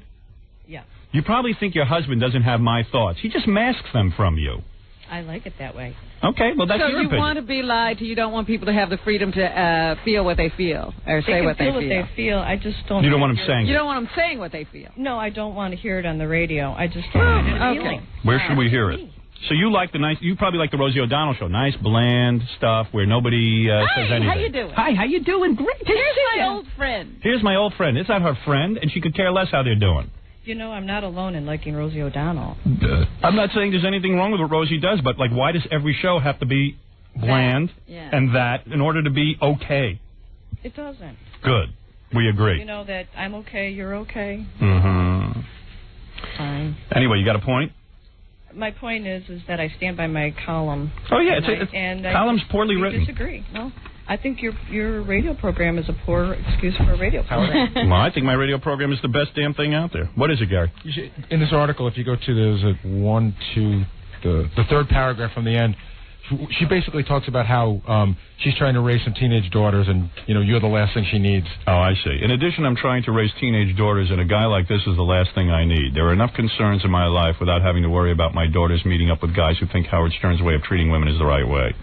Well, what do you think my way of treating women is? I think it's very disrespectful. Oh, I see. And then she goes on to... You have daughters, though. I am curious. Right. You have 3 daughters? I have 3 daughters. And I'll tell you what, I'll match them up against your daughters any day of the week. I bet you my daughters... But if she's done a good job of raising them, why would she be worried about who they're going to meet? You hit it on the head. Reject those people. You hit it right on the head. They will be humorless and so sensitive to everything everyone says that these kids are going to be completely unprepared for the real world. How old are your kids? I have a 13-year-old, a 10-year-old, and a 4-year-old. And let me tell you something. They're some of the most well-adjusted kids. You and Kathy Lee are going to have kids. I guarantee you Cody and Cassidy, for their big, sweet mama, they're going to grow up so freakish, we're going to see them on Geraldo on a psychiatrist bench. And I guarantee you your children will be humorless just like you. My kids are so together, it's frightening. My kids are fine. And well, why are you worried about them? I'm worried about the kind of people that all the other people are the problem. Oh, I see. No. My kids are fine. How are they fine? If they're going to... They're good kids. You're telling me you're so worried about people... But they don't have the sense to go only with people they would like who think the way they do? I don't think anybody goes with just people who think like they do. Oh, but they you made a statement. You're worried about your daughters. I'll read it to you again. Let's go over it. In addition, I'm trying to raise teenage daughters. Somehow I'm interfering with raising your daughters. That's pretty good that I could interfere. No. I'm saying that because you're raising the rest of the world. Yeah, you say a guy like this is the last thing I need. Excuse me. Why don't you let your daughters listen to the show and see if they can handle the real world? My daughters did listen to your show. Yeah, so what? So what, did they turn into ghouls? No, my kids thought you were a dirty old man. So fine, so there you go. So what are you worried about? The problem is solved. So why are you worried? I'm worried that they're going to run into guys who treat women like you do. And then what will they do? And they can't think. What will they do when they meet a guy who treats women like I do? My kids have a lot of respect for themselves. Yeah, so your kids do. So will your kids be able to stand up to people who think like I do? Yes. Oh, they will. So what are you worried about?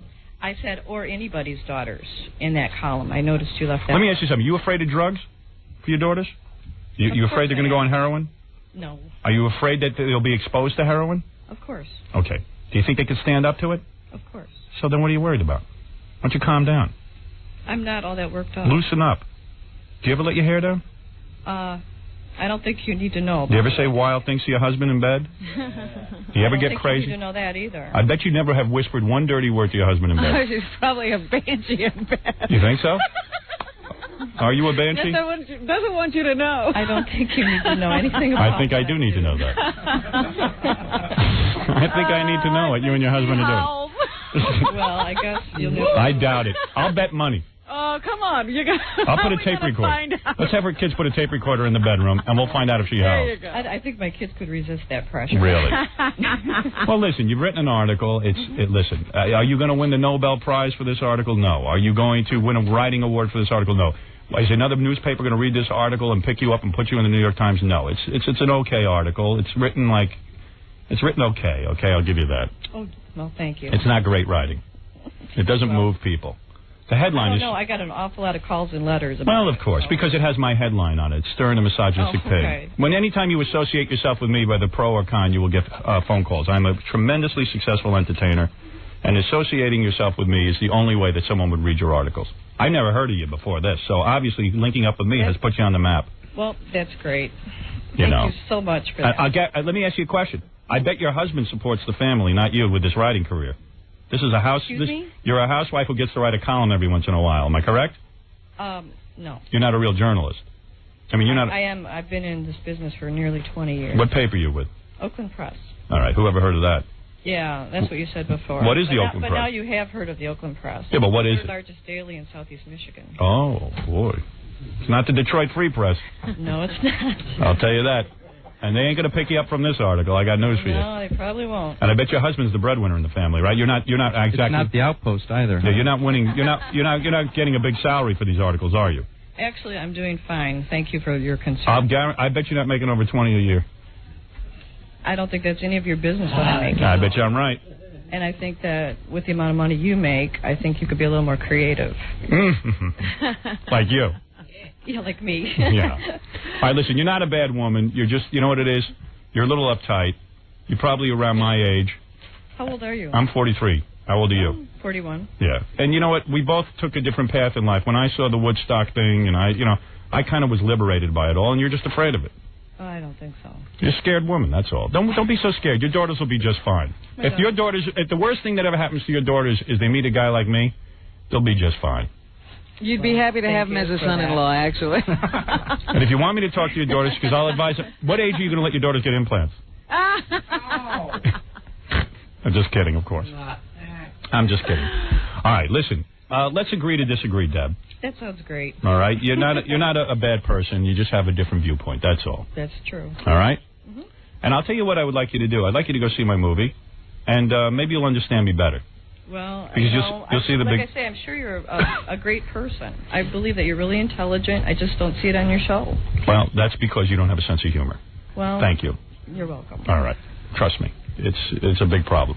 I can't imagine the life of your husband. It must be living hell. It probably is. Yeah.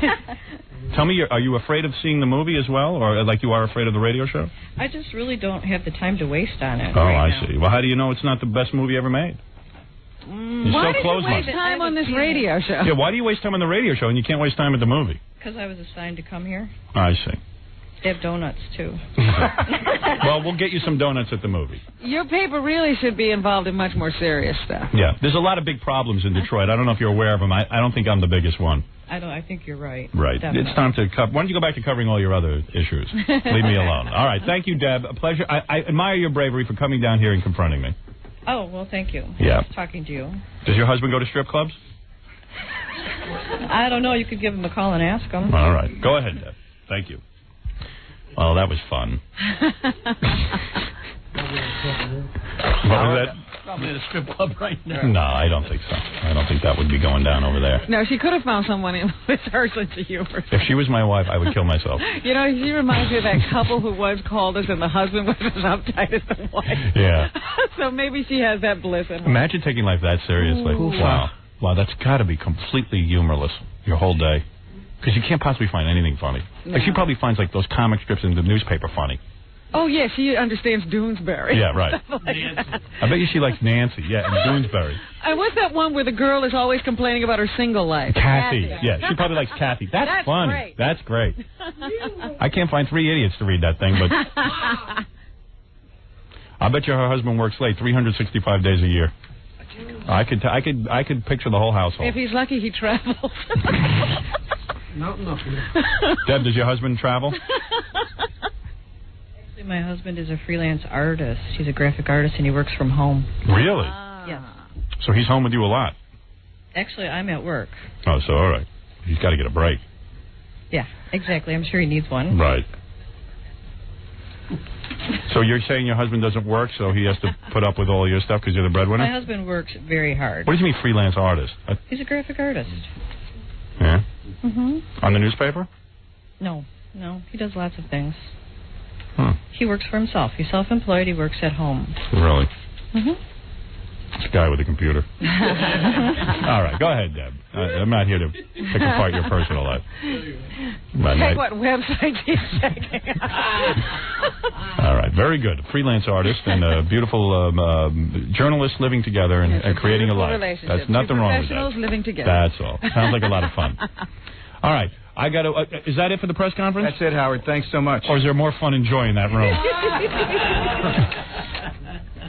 Okay, I want to just say thank you even to Deb, to the gay press, to the Detroit Free Press, to all the people I spoke to.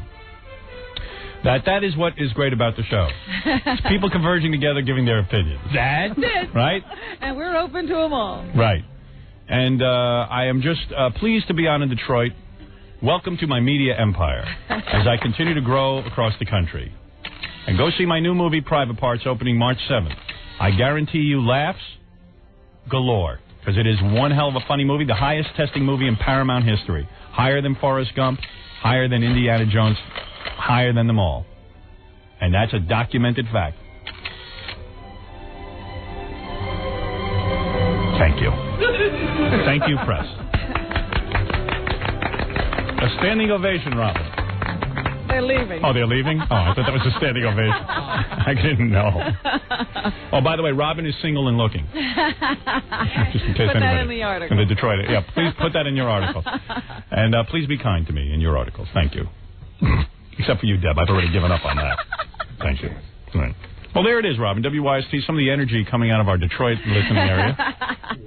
WYST 97.1 when you're in Detroit. Always tune in. Lots of fun. Lots of fun. Started out good. I'm not laughing. Sometimes they start out down and go up, and other times you start up and go down. Right. You never can tell. Right. Our lives are a wild ride. We'll be back after these words with the news. You're listening to The Howard Stern Show. Stay right there. 97.1 The Eagle. This is Yikes. Howard Stern Show. The Howard Stern Show.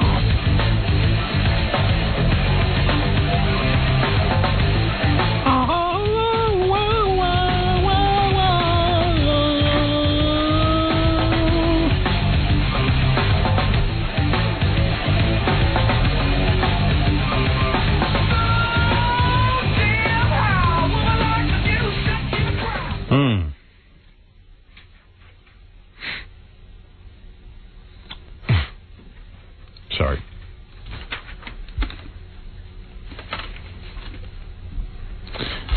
mean that woman's article.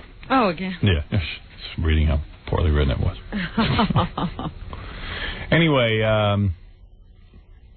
it's not horribly written. It's just uninspired. You got such a cool topic where you feel strongly about something, you should be able to write a really cool article. Well, somebody who wants to stay within the lines like that usually doesn't get very creative. Right. I hear you. They shouldn't really be in a creative medium. I get it. You mean, in other words, you're satisfied with just writing mediocre stuff? That's right. Okay. They don't want to rock the boat. They don't want you to feel anything. Right. Then you might emote. Right. I hear you. You know, you might get a Woody or something. Be a bad thing. I hear you. So let's do the news. That's what we're really here for. That's Robin. right. Right. And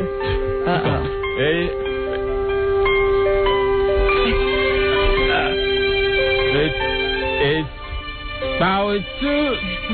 Anytime. Power Suit. It's on. All right, Robin, go ahead with the news.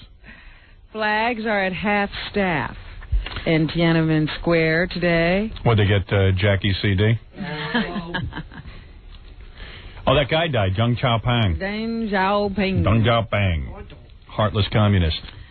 But they're crediting him as being a diplomat who helped normalize relations between China and the United States, even though he continually cracked down on his own people. Deng Xiaoping actually, he was able to move the Chinese people in something of a... You know, this is the weird thing about communism. Deng Xiaoping was this guy who was like, he's 93 years old, he's been around forever. Yeah, they seem to live a long time. Yeah, they do, because they eat rice. And he managed to hold on to power, all of that. Yes. He was in and out of power. Sometimes he'd be thrown out, sometimes he'd be in, but then he really held on to power for a long time. And here's the thing this is what's so bizarre about Deng Xiaoping. Deng Xiaoping, there's communism in China. We all know that, right? We know about communism. We know why it started in China. There used to be opium dens and all kind of crap, and the place was run by warlords. And it had a very bizarre feudal system. Yeah. And so finally, communism came about, which was good because the place was a mess and it just cleaned it up a lot. But then, of course, it became counterproductive. The society really hasn't grown that much. What caused the society to grow under Deng Xiaoping was he started to give the peasants their own land. He started to let them work the land. In other words, he gave them capitalism in small doses. So this whole thing is flawed. In other words, this communist was willing to give them some capitalism, and the only time the society was successful when he freed things up.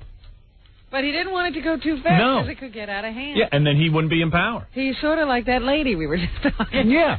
So, when people, most of the editorials, even the New York Post, which is a very conservative newspaper, and Rupert Murdoch is a staunch conservative, they're praising Deng Xiaoping for making these inroads. But the whole thing is just so bizarre. A communist whose greatest claim to fame was that he allowed capitalism. And the man is flawed. But he didn't want democracy. I think that was the thing that bothered him. Free speech really bothered him to the point where... Democracy bothers him. He killed his own people. Yeah. He was the one who ordered those troops to just go into that square and kill students. College students, yeah. Yeah, and of course the rest of the world sat by, even America, and didn't criticize him. Well, what are you going to do? Yeah. I'll tell you something. You talk about Chinamen. I have more respect for the guy who invented fried rice than I do for Deng Xiaoping. That's all I'm going to say. Well, they've ordered 6 days of mourning.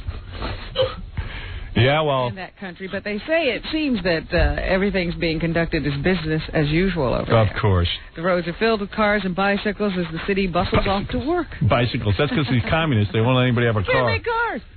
Yeah, that's some celebration. Good riddance to this old fossil who sat there like a fart and killed his own people. Good riddance, Dung. And go to hell. Because you deserve to be there, because you killed your own people for your a little... children. They're worse than your own people. Yeah. Killed your children. What do you mean? That's where his kids? No. No, I see. Figuratively. Figuratively. They were the children of the nation and some of the best and the brightest. I thought you had a scoop. But that's one of the things about communism. They often kill the smartest people. Yes. Because they're the troublemakers. Because they're the ones who go, wait a second, this ain't working. Wipe them out. Who needs intellectuals? I'm trying to figure out how they knew he was dead. The guy's eyes were almost closed anyway. I think he was dead for a week or two before they figured it all out. So, Deng Xiaoping, rest in hell, buddy. Well, here is our Secretary of State, Madeleine Albright. Is that right? Say he should be remembered as a diplomat. Well, I don't think I have it. I didn't give that to you. Maybe not. It could be here, but it's buried under a mountain of papers. I don't know if I... hold on for a second. Let me check in the All other right, room. go ahead. What do you got over there? No, that ain't it. What's wrong with you? What's wrong with you? I know. My fault. All right, here we go. So, who is this, Madam Albright? Madeline. Oh, Madeline. Thought you were being proper. Jewish Secretary of State? Oh, that's the one who found out she was a Jew? She's able to talk? I heard she had a stroke. Imagine you wake up, you find you're out a Jew. Oh, my God. So she found out she was a Jew. Who knew? This is Madeline Schwartz, I think. All right, here we are. Deng Xiaoping played the role in normalizing U.S.-Chinese relations. Somebody turn off that car alarm. And he is to be remembered for that. Wow, good speech. Is she just cut off like that? Yeah. She's a woman of few words. She's still in shock over finding out she's a Jew. Doesn't have a lot of time to spend on dumb. Yeah. Right. Dong. And I like how everyone tries to be Chinese when they say the name. Did you hear how she said it? Wait. I'll wait till this recuse. Like everyone tries to act like they know a little Chinese. Right. Mr. Deng Xiaoping. It's Deng Xiaoping. And she's like, do you hear? She goes, Deng Xiaoping. I think she goes, Zhang. Deng Xiao. Yeah, here you go. Listen carefully. Deng Xiaoping played... Shao. Deng Xiaoping. Not even Shao. Deng Xiaoping. I liked it that the country was so close that for the longest time we didn't know the name of its capital. We were calling it Peking, and it turned out it was Beijing. Yeah. Is that right? Yeah. I still thought it was Peking. When they opened up the... China? Yeah, Nixon went over there, and we learned that the name was Beijing. Imagine your name is Deng. You know what Deng means in America? Oh. I'm sure they never told him. It's duty. It's duty. Duty. Duty Xiaoping. Dung is an excrement. Rotten hell, Dung. Rotten hell. Governor Pataki will be hauled into court, and it's all for a good cause. He's been called in for jury duty. He can't get out of it? I think that what our politicians are doing is proving to everybody that everyone should show up for jury duty.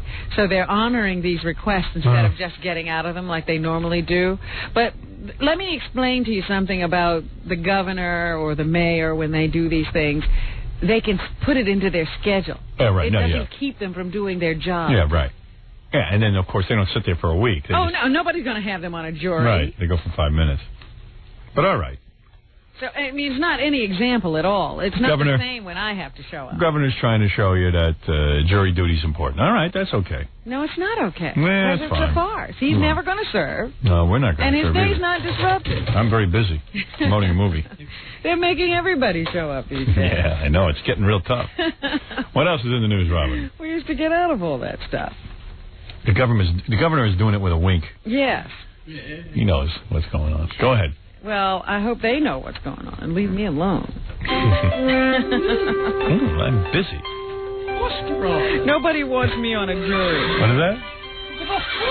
Oh, be quiet. Ohio Senator John Glenn has chosen today, the anniversary of his 1962 space shot, to announce his plans for the future. Here is natural sound of the manned space flight that John Glenn became famous for back in, I think, 1963. T-minus 18 seconds and counting engine start. You have firing signal. Good Lord, ride all the way. Godspeed, John Glenn. Still brings a chill to my gangly body. Yeah, it was 1962, February 20th, that he became the first American to orbit the Earth, circling the globe 3 times. Wow. That was a momentous occasion at the time. Wow. People are expecting that he's going to announce his retirement. Good. Today, on the 35th anniversary of that flight.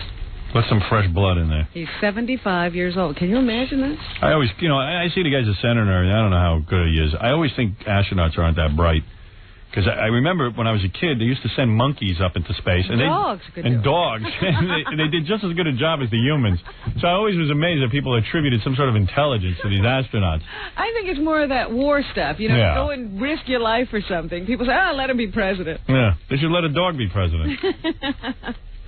But I think they're on par, the astronauts, with athletes. For the most part. Yeah, nice guys, charmed guys, but I don't know if there's that much upstairs. Oh, dear. I wouldn't mind debating him. Let's put it that way.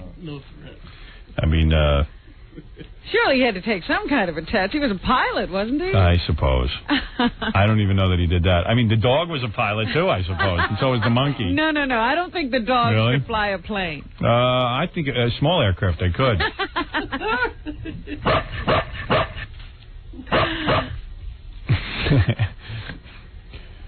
A man who sued Motley Crue for $7 million for hearing loss has lost his suit.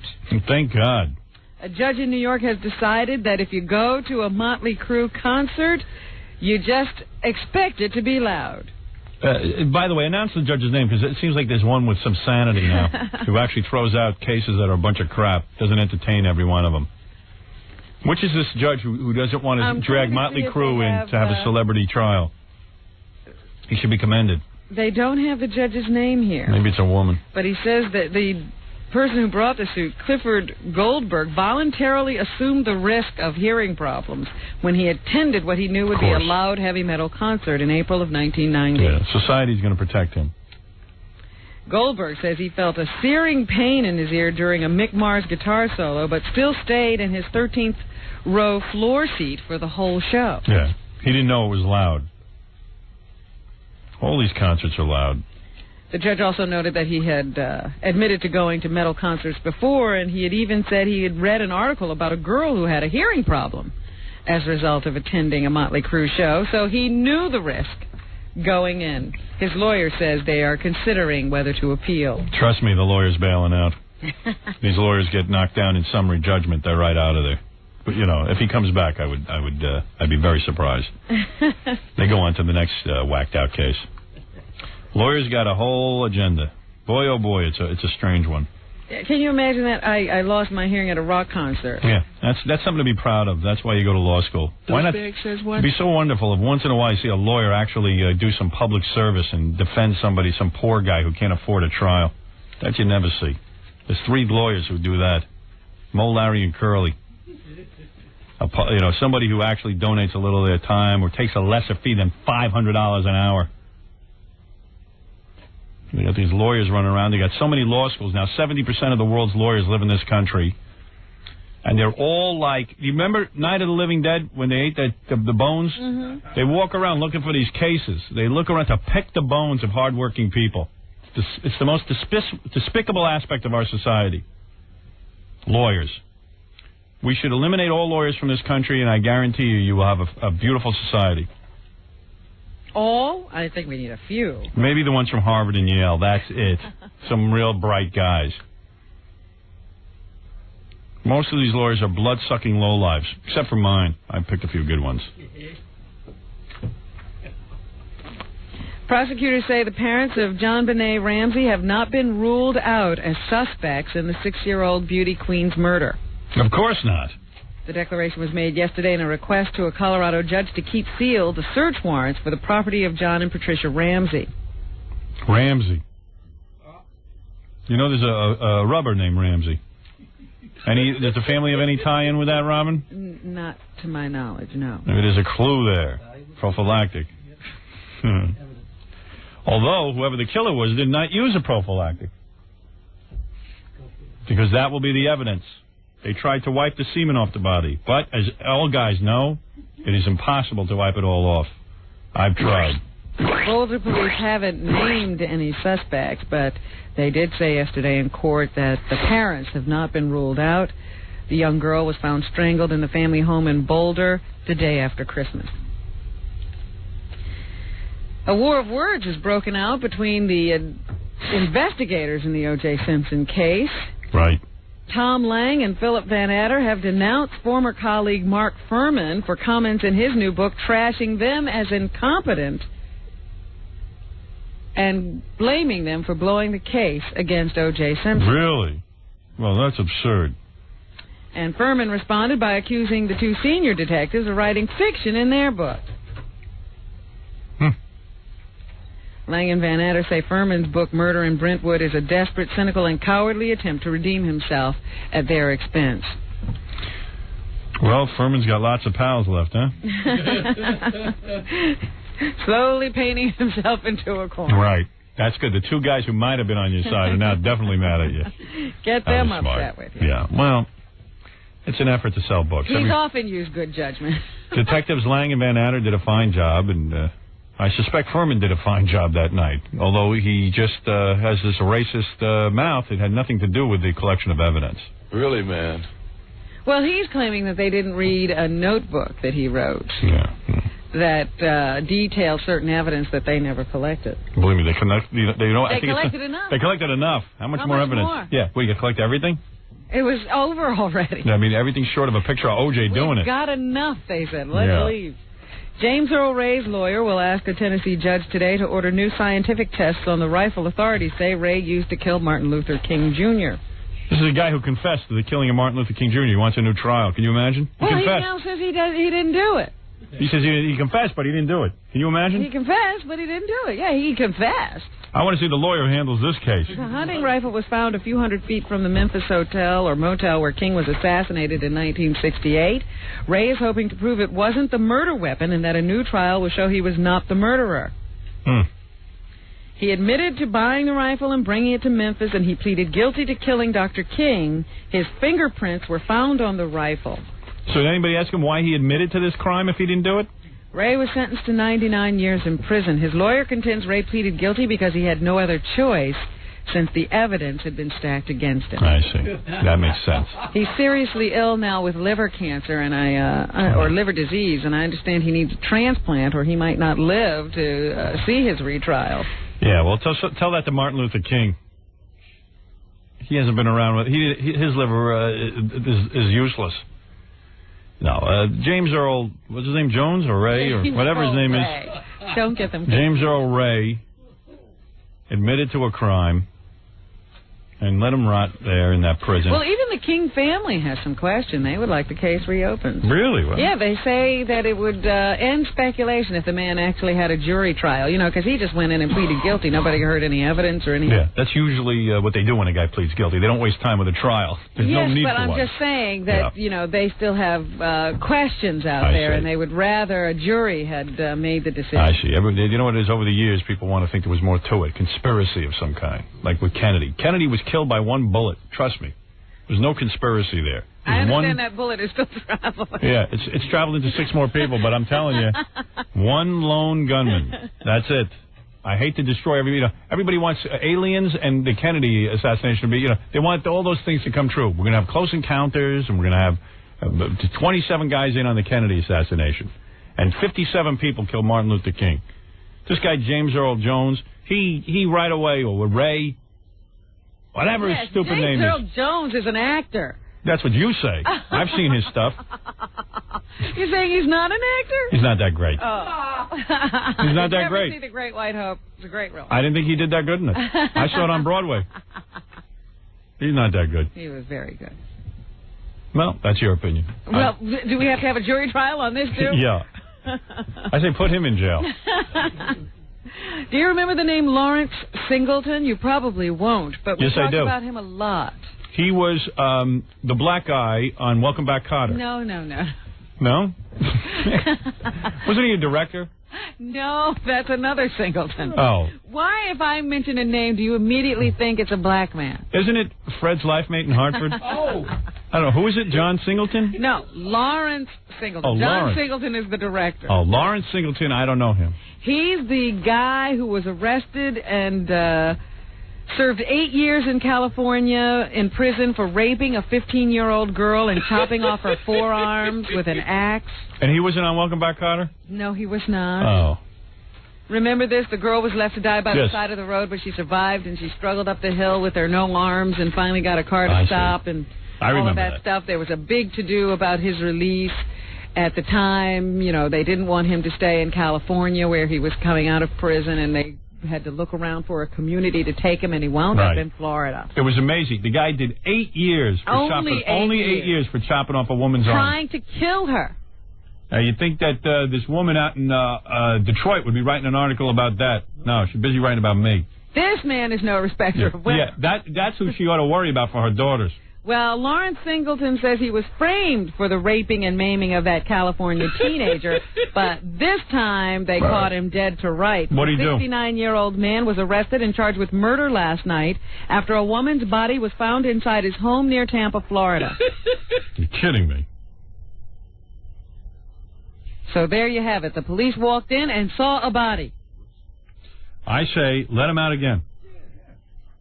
Why not? He had a body in there. Can you believe? Guy's not even good at covering it up. I can't believe he did that. Right. Do we have to take a break? Yeah, we do. All right. We're going to do the rest of the news as soon as we get back. All right. We'll return to the Howard Stern Show after these messages.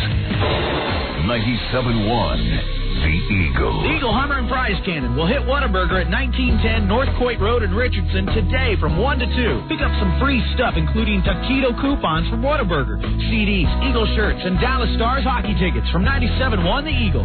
Injured? Jim Adler, the tough smart lawyer, is waiting for your call. 320-1111. Find out how much cash you may have coming. Call 320-1111 now. Not certified by the Texas Board of Legal Specialization. Principal office, Houston, Texas. Tonight. The Star Club is going to hold Howard Stern's Private Parts. No! Yeah. That's the movie premiere, dumbass. Join 97.1 The Eagle for Howard Stern's Private Parts premiere party and auction live from the Star Club. Doors open up at 7 o'clock tonight with free admission till 9. The girls of Cabaret Royale will give away Howard souvenirs to the first 1,000 people. Party with all the Eagle jocks. Get 250 drinks or bottled beer till 9. You can win Howard prizes, including movie tickets, posters, and a trip to the premiere in New York. Plus, bid on some cool autographed merchandise in our exclusive auction. Only one club was big enough to hold Howard Stern's Private Parts, so tonight at 7 o'clock, we're stuffing them inside the Star Club, just behind the West End and the Dallas Brewery. For details, call 214-922-9677. See you tonight at Dark. An epic tale of two fighters in a brutal tug of war. Down goes Patterson on an uppercut. Hard right hand by Patterson. Hard left hook by Gaddy. Patterson loads up Milano. Gaddy coming back with power shots again. You see the clock winding down. The crowd in the Garden rises to its feet once again. Now the battle continues. Gaddy Patterson 2. Be sure to watch the Gaddy Patterson World Junior Lightweight Championship rematch on Saturday, February 22nd, only on HBO. And listen to this station to find out how you can win a trip or two to see Roy Jones and Montel Griffin fight for the Light Heavyweight Championship in Atlantic City on March 21st. Trip includes airfare, hotel, and tickets to the fight. HBO Boxing After Dark. Some of the best in the business work the night shift. Okay, line them up. Get them ready. And move them up. Held over through March 3rd.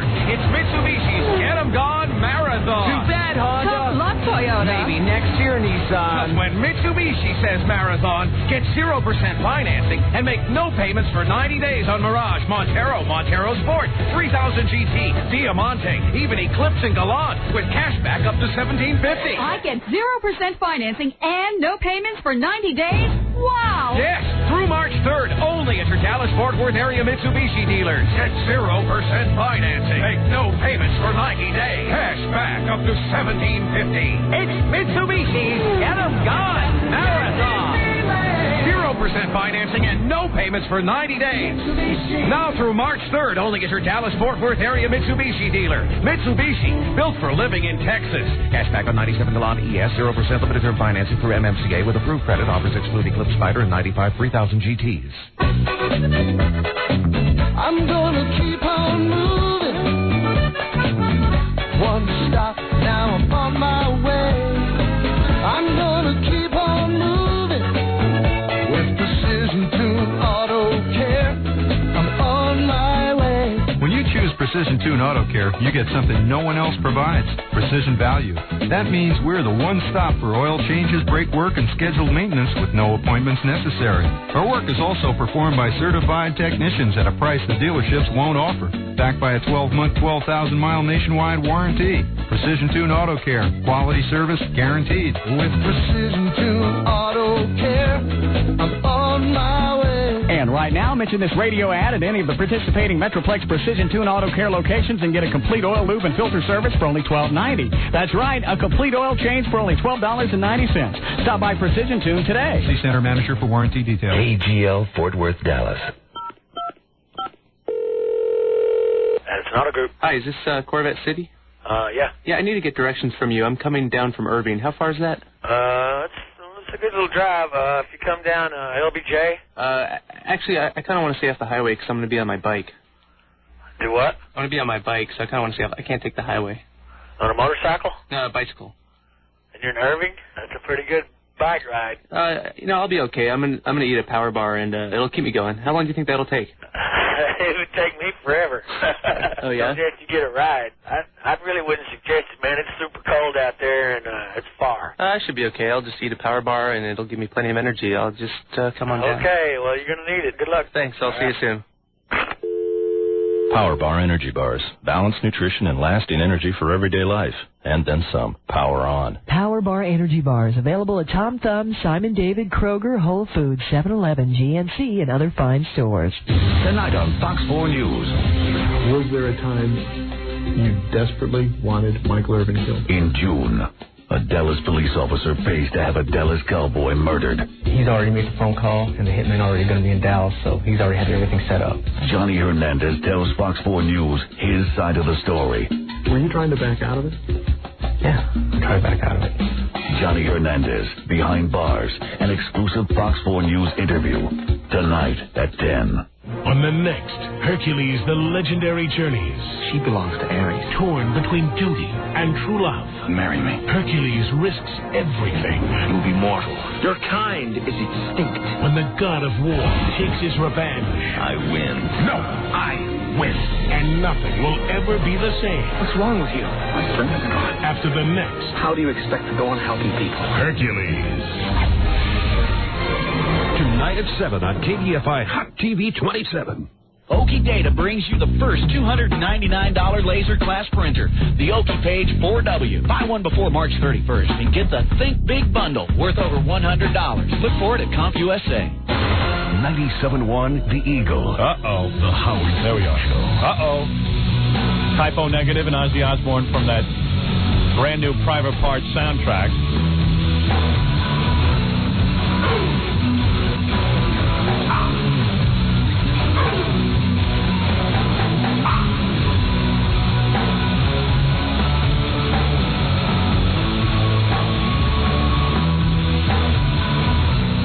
I love this.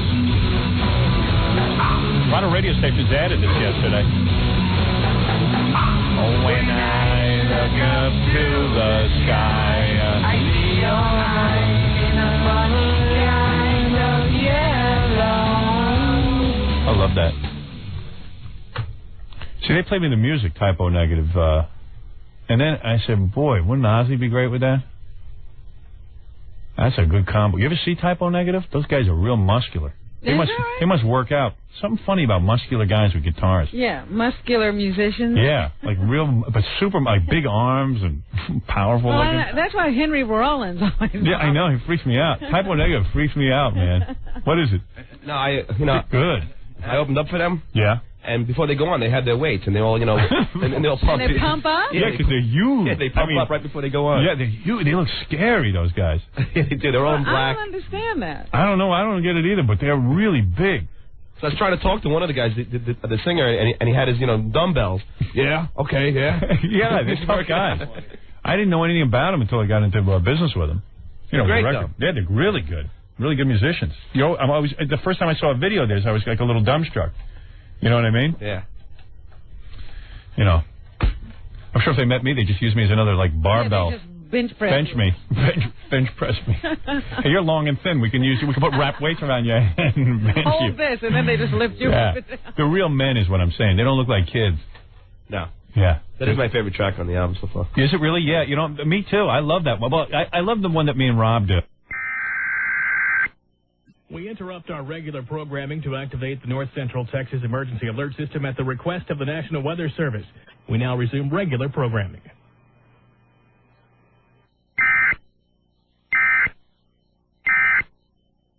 Orism than the Reservoir Dogs. Oh, that's what it is. Is more orism. What did you say? It was more orism than what?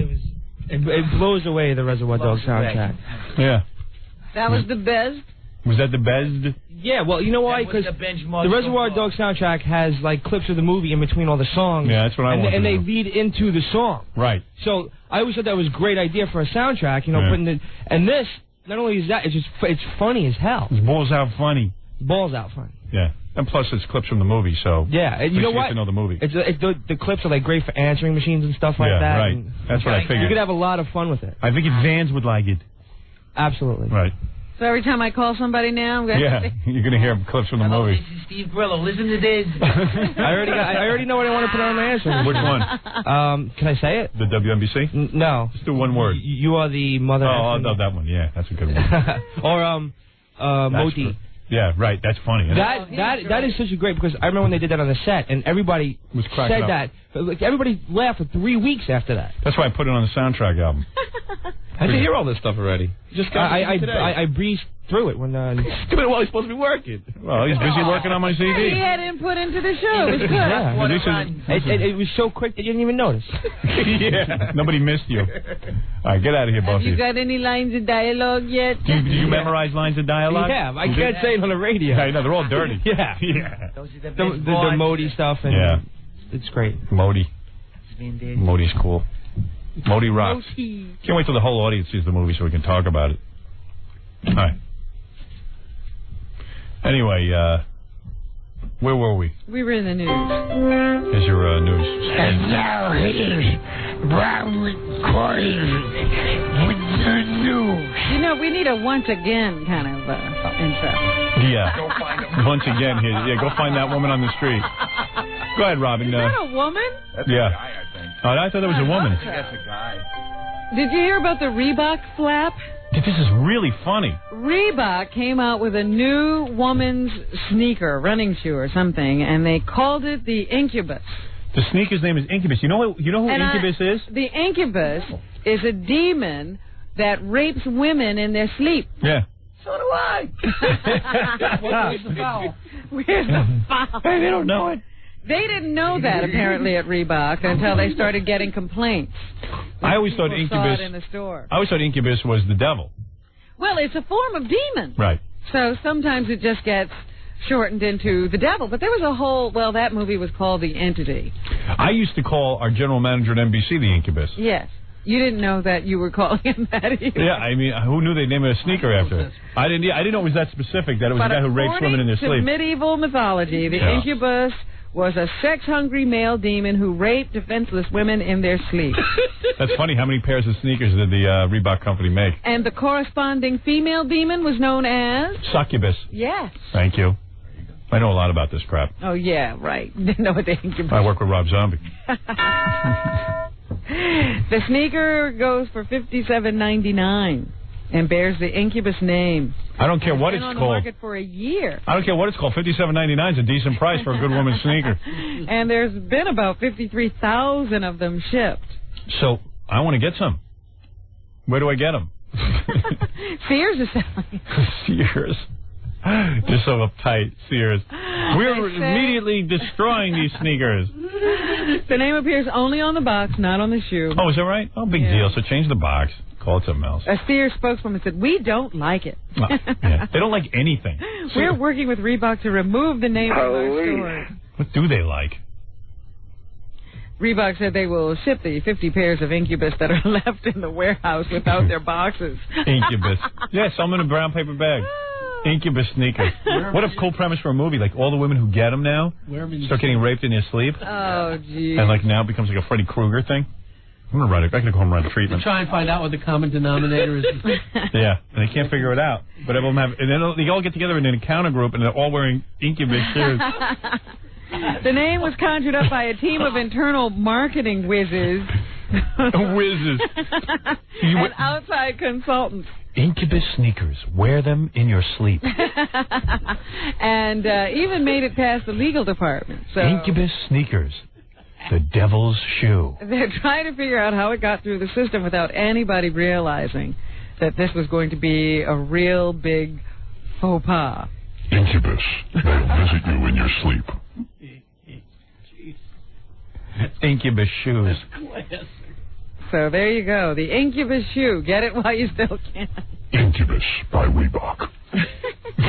Incubus. It's kind of weird that they even named the shoe Incubus. Yeah. Why not Hitler shoes? Adjustment Hitler by Reebok. Adjustment Devil. That'd be bad enough. Yeah. Yeah, why would you name a sneaker after a demon? Run like the devil. Coming soon, Succubus. The Succubus shoe. Succubus socks. To match your Incubus shoes. Succubus goes into Incubus how many times? Right. Barbara Walters is in trouble with ABC. She was reprimanded. She apparently did an interview in which she profiled composer Andrew Lloyd Webber. Barbara Walters for Beelzebub tampons. The new tampon. She forgot to tell viewers she had invested $100,000 in Sunset Boulevard. So she did a commercial for something that she was invested in. Yes. Right. Andrew Lloyd Webber's play. Yeah. This is a wonderful play. I hope it makes lots and lots of money. Over and over and over again. Yeah. She now says it was a mistake and she wishes she had disclosed the investment. Yeah. She didn't even think about it since I haven't invested in another Broadway show before or since, and it won't happen again. Yeah. Since she didn't make any money, she didn't invest in another show. At the end of the segment, Walters I like Barbara Walters. the fact that Disney, which owns ABC, had partnered with Lloyd Webber on many productions and produced a big screen version of his classic film Evita, but she didn't tell viewers her own personal connection. I like Barbara Walters' surprises. You know, for years and years, I've been promoting all of these movies. Why don't I put some of my own money in? And then promote it. And promote it. I can make a ton. I was hoping I could retire. Good going. Do you think that Raquel Welch could ever look like a man? Yes. Yes. Really? Yeah, I do. Because they are now considering her to take over the role now played by Julie Andrews in Victor Victoria on Broadway. I'd go see that. I'm a big Raquel Welch fan. Yeah, but it's supposed to be a woman playing a guy. Yeah, a guy with breasts. Yeah, she could do that. They could strap her breasts down. I don't know. They harness Rocky them. has such devastating curves. Right. I don't know how you make her look like a guy. Really? But that's what they're talking about. They say there are a lot of women, female actresses, who are looking to take over that role when Julie steps down in the summer. Of course, chief among them, Liza Minnelli, but some people are saying that maybe the grueling schedule and her voice problems would prevent her from doing that. They should strap a penis on Raquel. She'll look more like a man. I'm telling you. That's what I would do. And, of course, Elizabeth Taylor is going into the hospital. I mean, she's in the hospital. She's going to have surgery today. Elizabeth Taylor would be a good man. Brain tumor. She's starting to look like a guy. She could do it. She could be Victor Victoria. Except that I doubt if she can sing. She looks very masculine to me. All right. But anyway, she'll be having that benign brain tumor removed. They say that if this tumor was anywhere else in the body, the person with it would probably outlive. They'd just die before the tumor ever became a problem to them. See. But since this is in an enclosed space, it has to be taken out, so it's not that big a deal. Very little is known about what causes it. Yeah, nothing like when they open up your head. You always come out the same. What if they find there's nothing there but tumor? Wow. Maybe they mistook it. Maybe that Pete Pit-sized thing is her brain. That's her brain. Wow. Anybody who's dumb enough to be friends with Michael Jackson. And call him the most normal guy she knows. Yeah. He's so normal. Yeah, well, look at He's you. as normal as anybody. Yeah, well, where are you living, on Mars? Would you have a close encounter? Ellen DeGeneres wants big names on The Ellen Show when her sitcom character comes out of the closet, according to reports today. TV Guide says Laura Dern may be pegged to play Ellen's love interest. Wow, now Ellen DeGeneres is finally getting her dream. She's going to have, like, Laura Dern. She gets to cast Pretty Women as her girlfriend. Good for her. And Oprah Winfrey could end up playing her therapist. Wow. No, that's big, Oprah. What about Michael Jackson? He's very normal, according to Liz Taylor. He certainly should get a part. The three-headed cows are more human. than Michael Jackson. He's the most normal man I ever met. And I understand that Oprah is going to do even more acting. They say she has a Really? movie of the week and a feature film that are both going to be produced by her own production company. So she's about to start acting. Good for her. And that's what's I happening. bet you it's going to be a great movie. All right, let's, I'm looking forward to it. Can't wait to get to the theater. She's going to be a Wookiee in the prequel. Hey, let me just remind you a couple of things. Jackie the Penthouse Martland, Sergeant Pecker, and the Joke Man, congratulations. Both are 78 minutes. Maybe they're not funny, but they're long. At least you get your dollar's worth. Well, of course they're funny. I've heard all, and they're all funny jokes. 78 minutes of nonstop filthy jokes, only $12 plus $4 shipping and handling. CD or cassette, buy two, get one free. Call 1-800-323-KING. Also, for those of you who think Jackie would only sell his record through a 1-800 number, his CDs are now available on all Oleo records. It's at all the major record chains are carrying Jackie's music, or whatever it is, coast to coast. What is it, music or comedy? It is comedy. Comedy. For information and fun, visit Jokeland on the web at JackieJokeman.com. I've heard them all of them. Is it music or comedy? Yeah. All right, no, it's terrific stuff. It really is. Yeah. Good for you.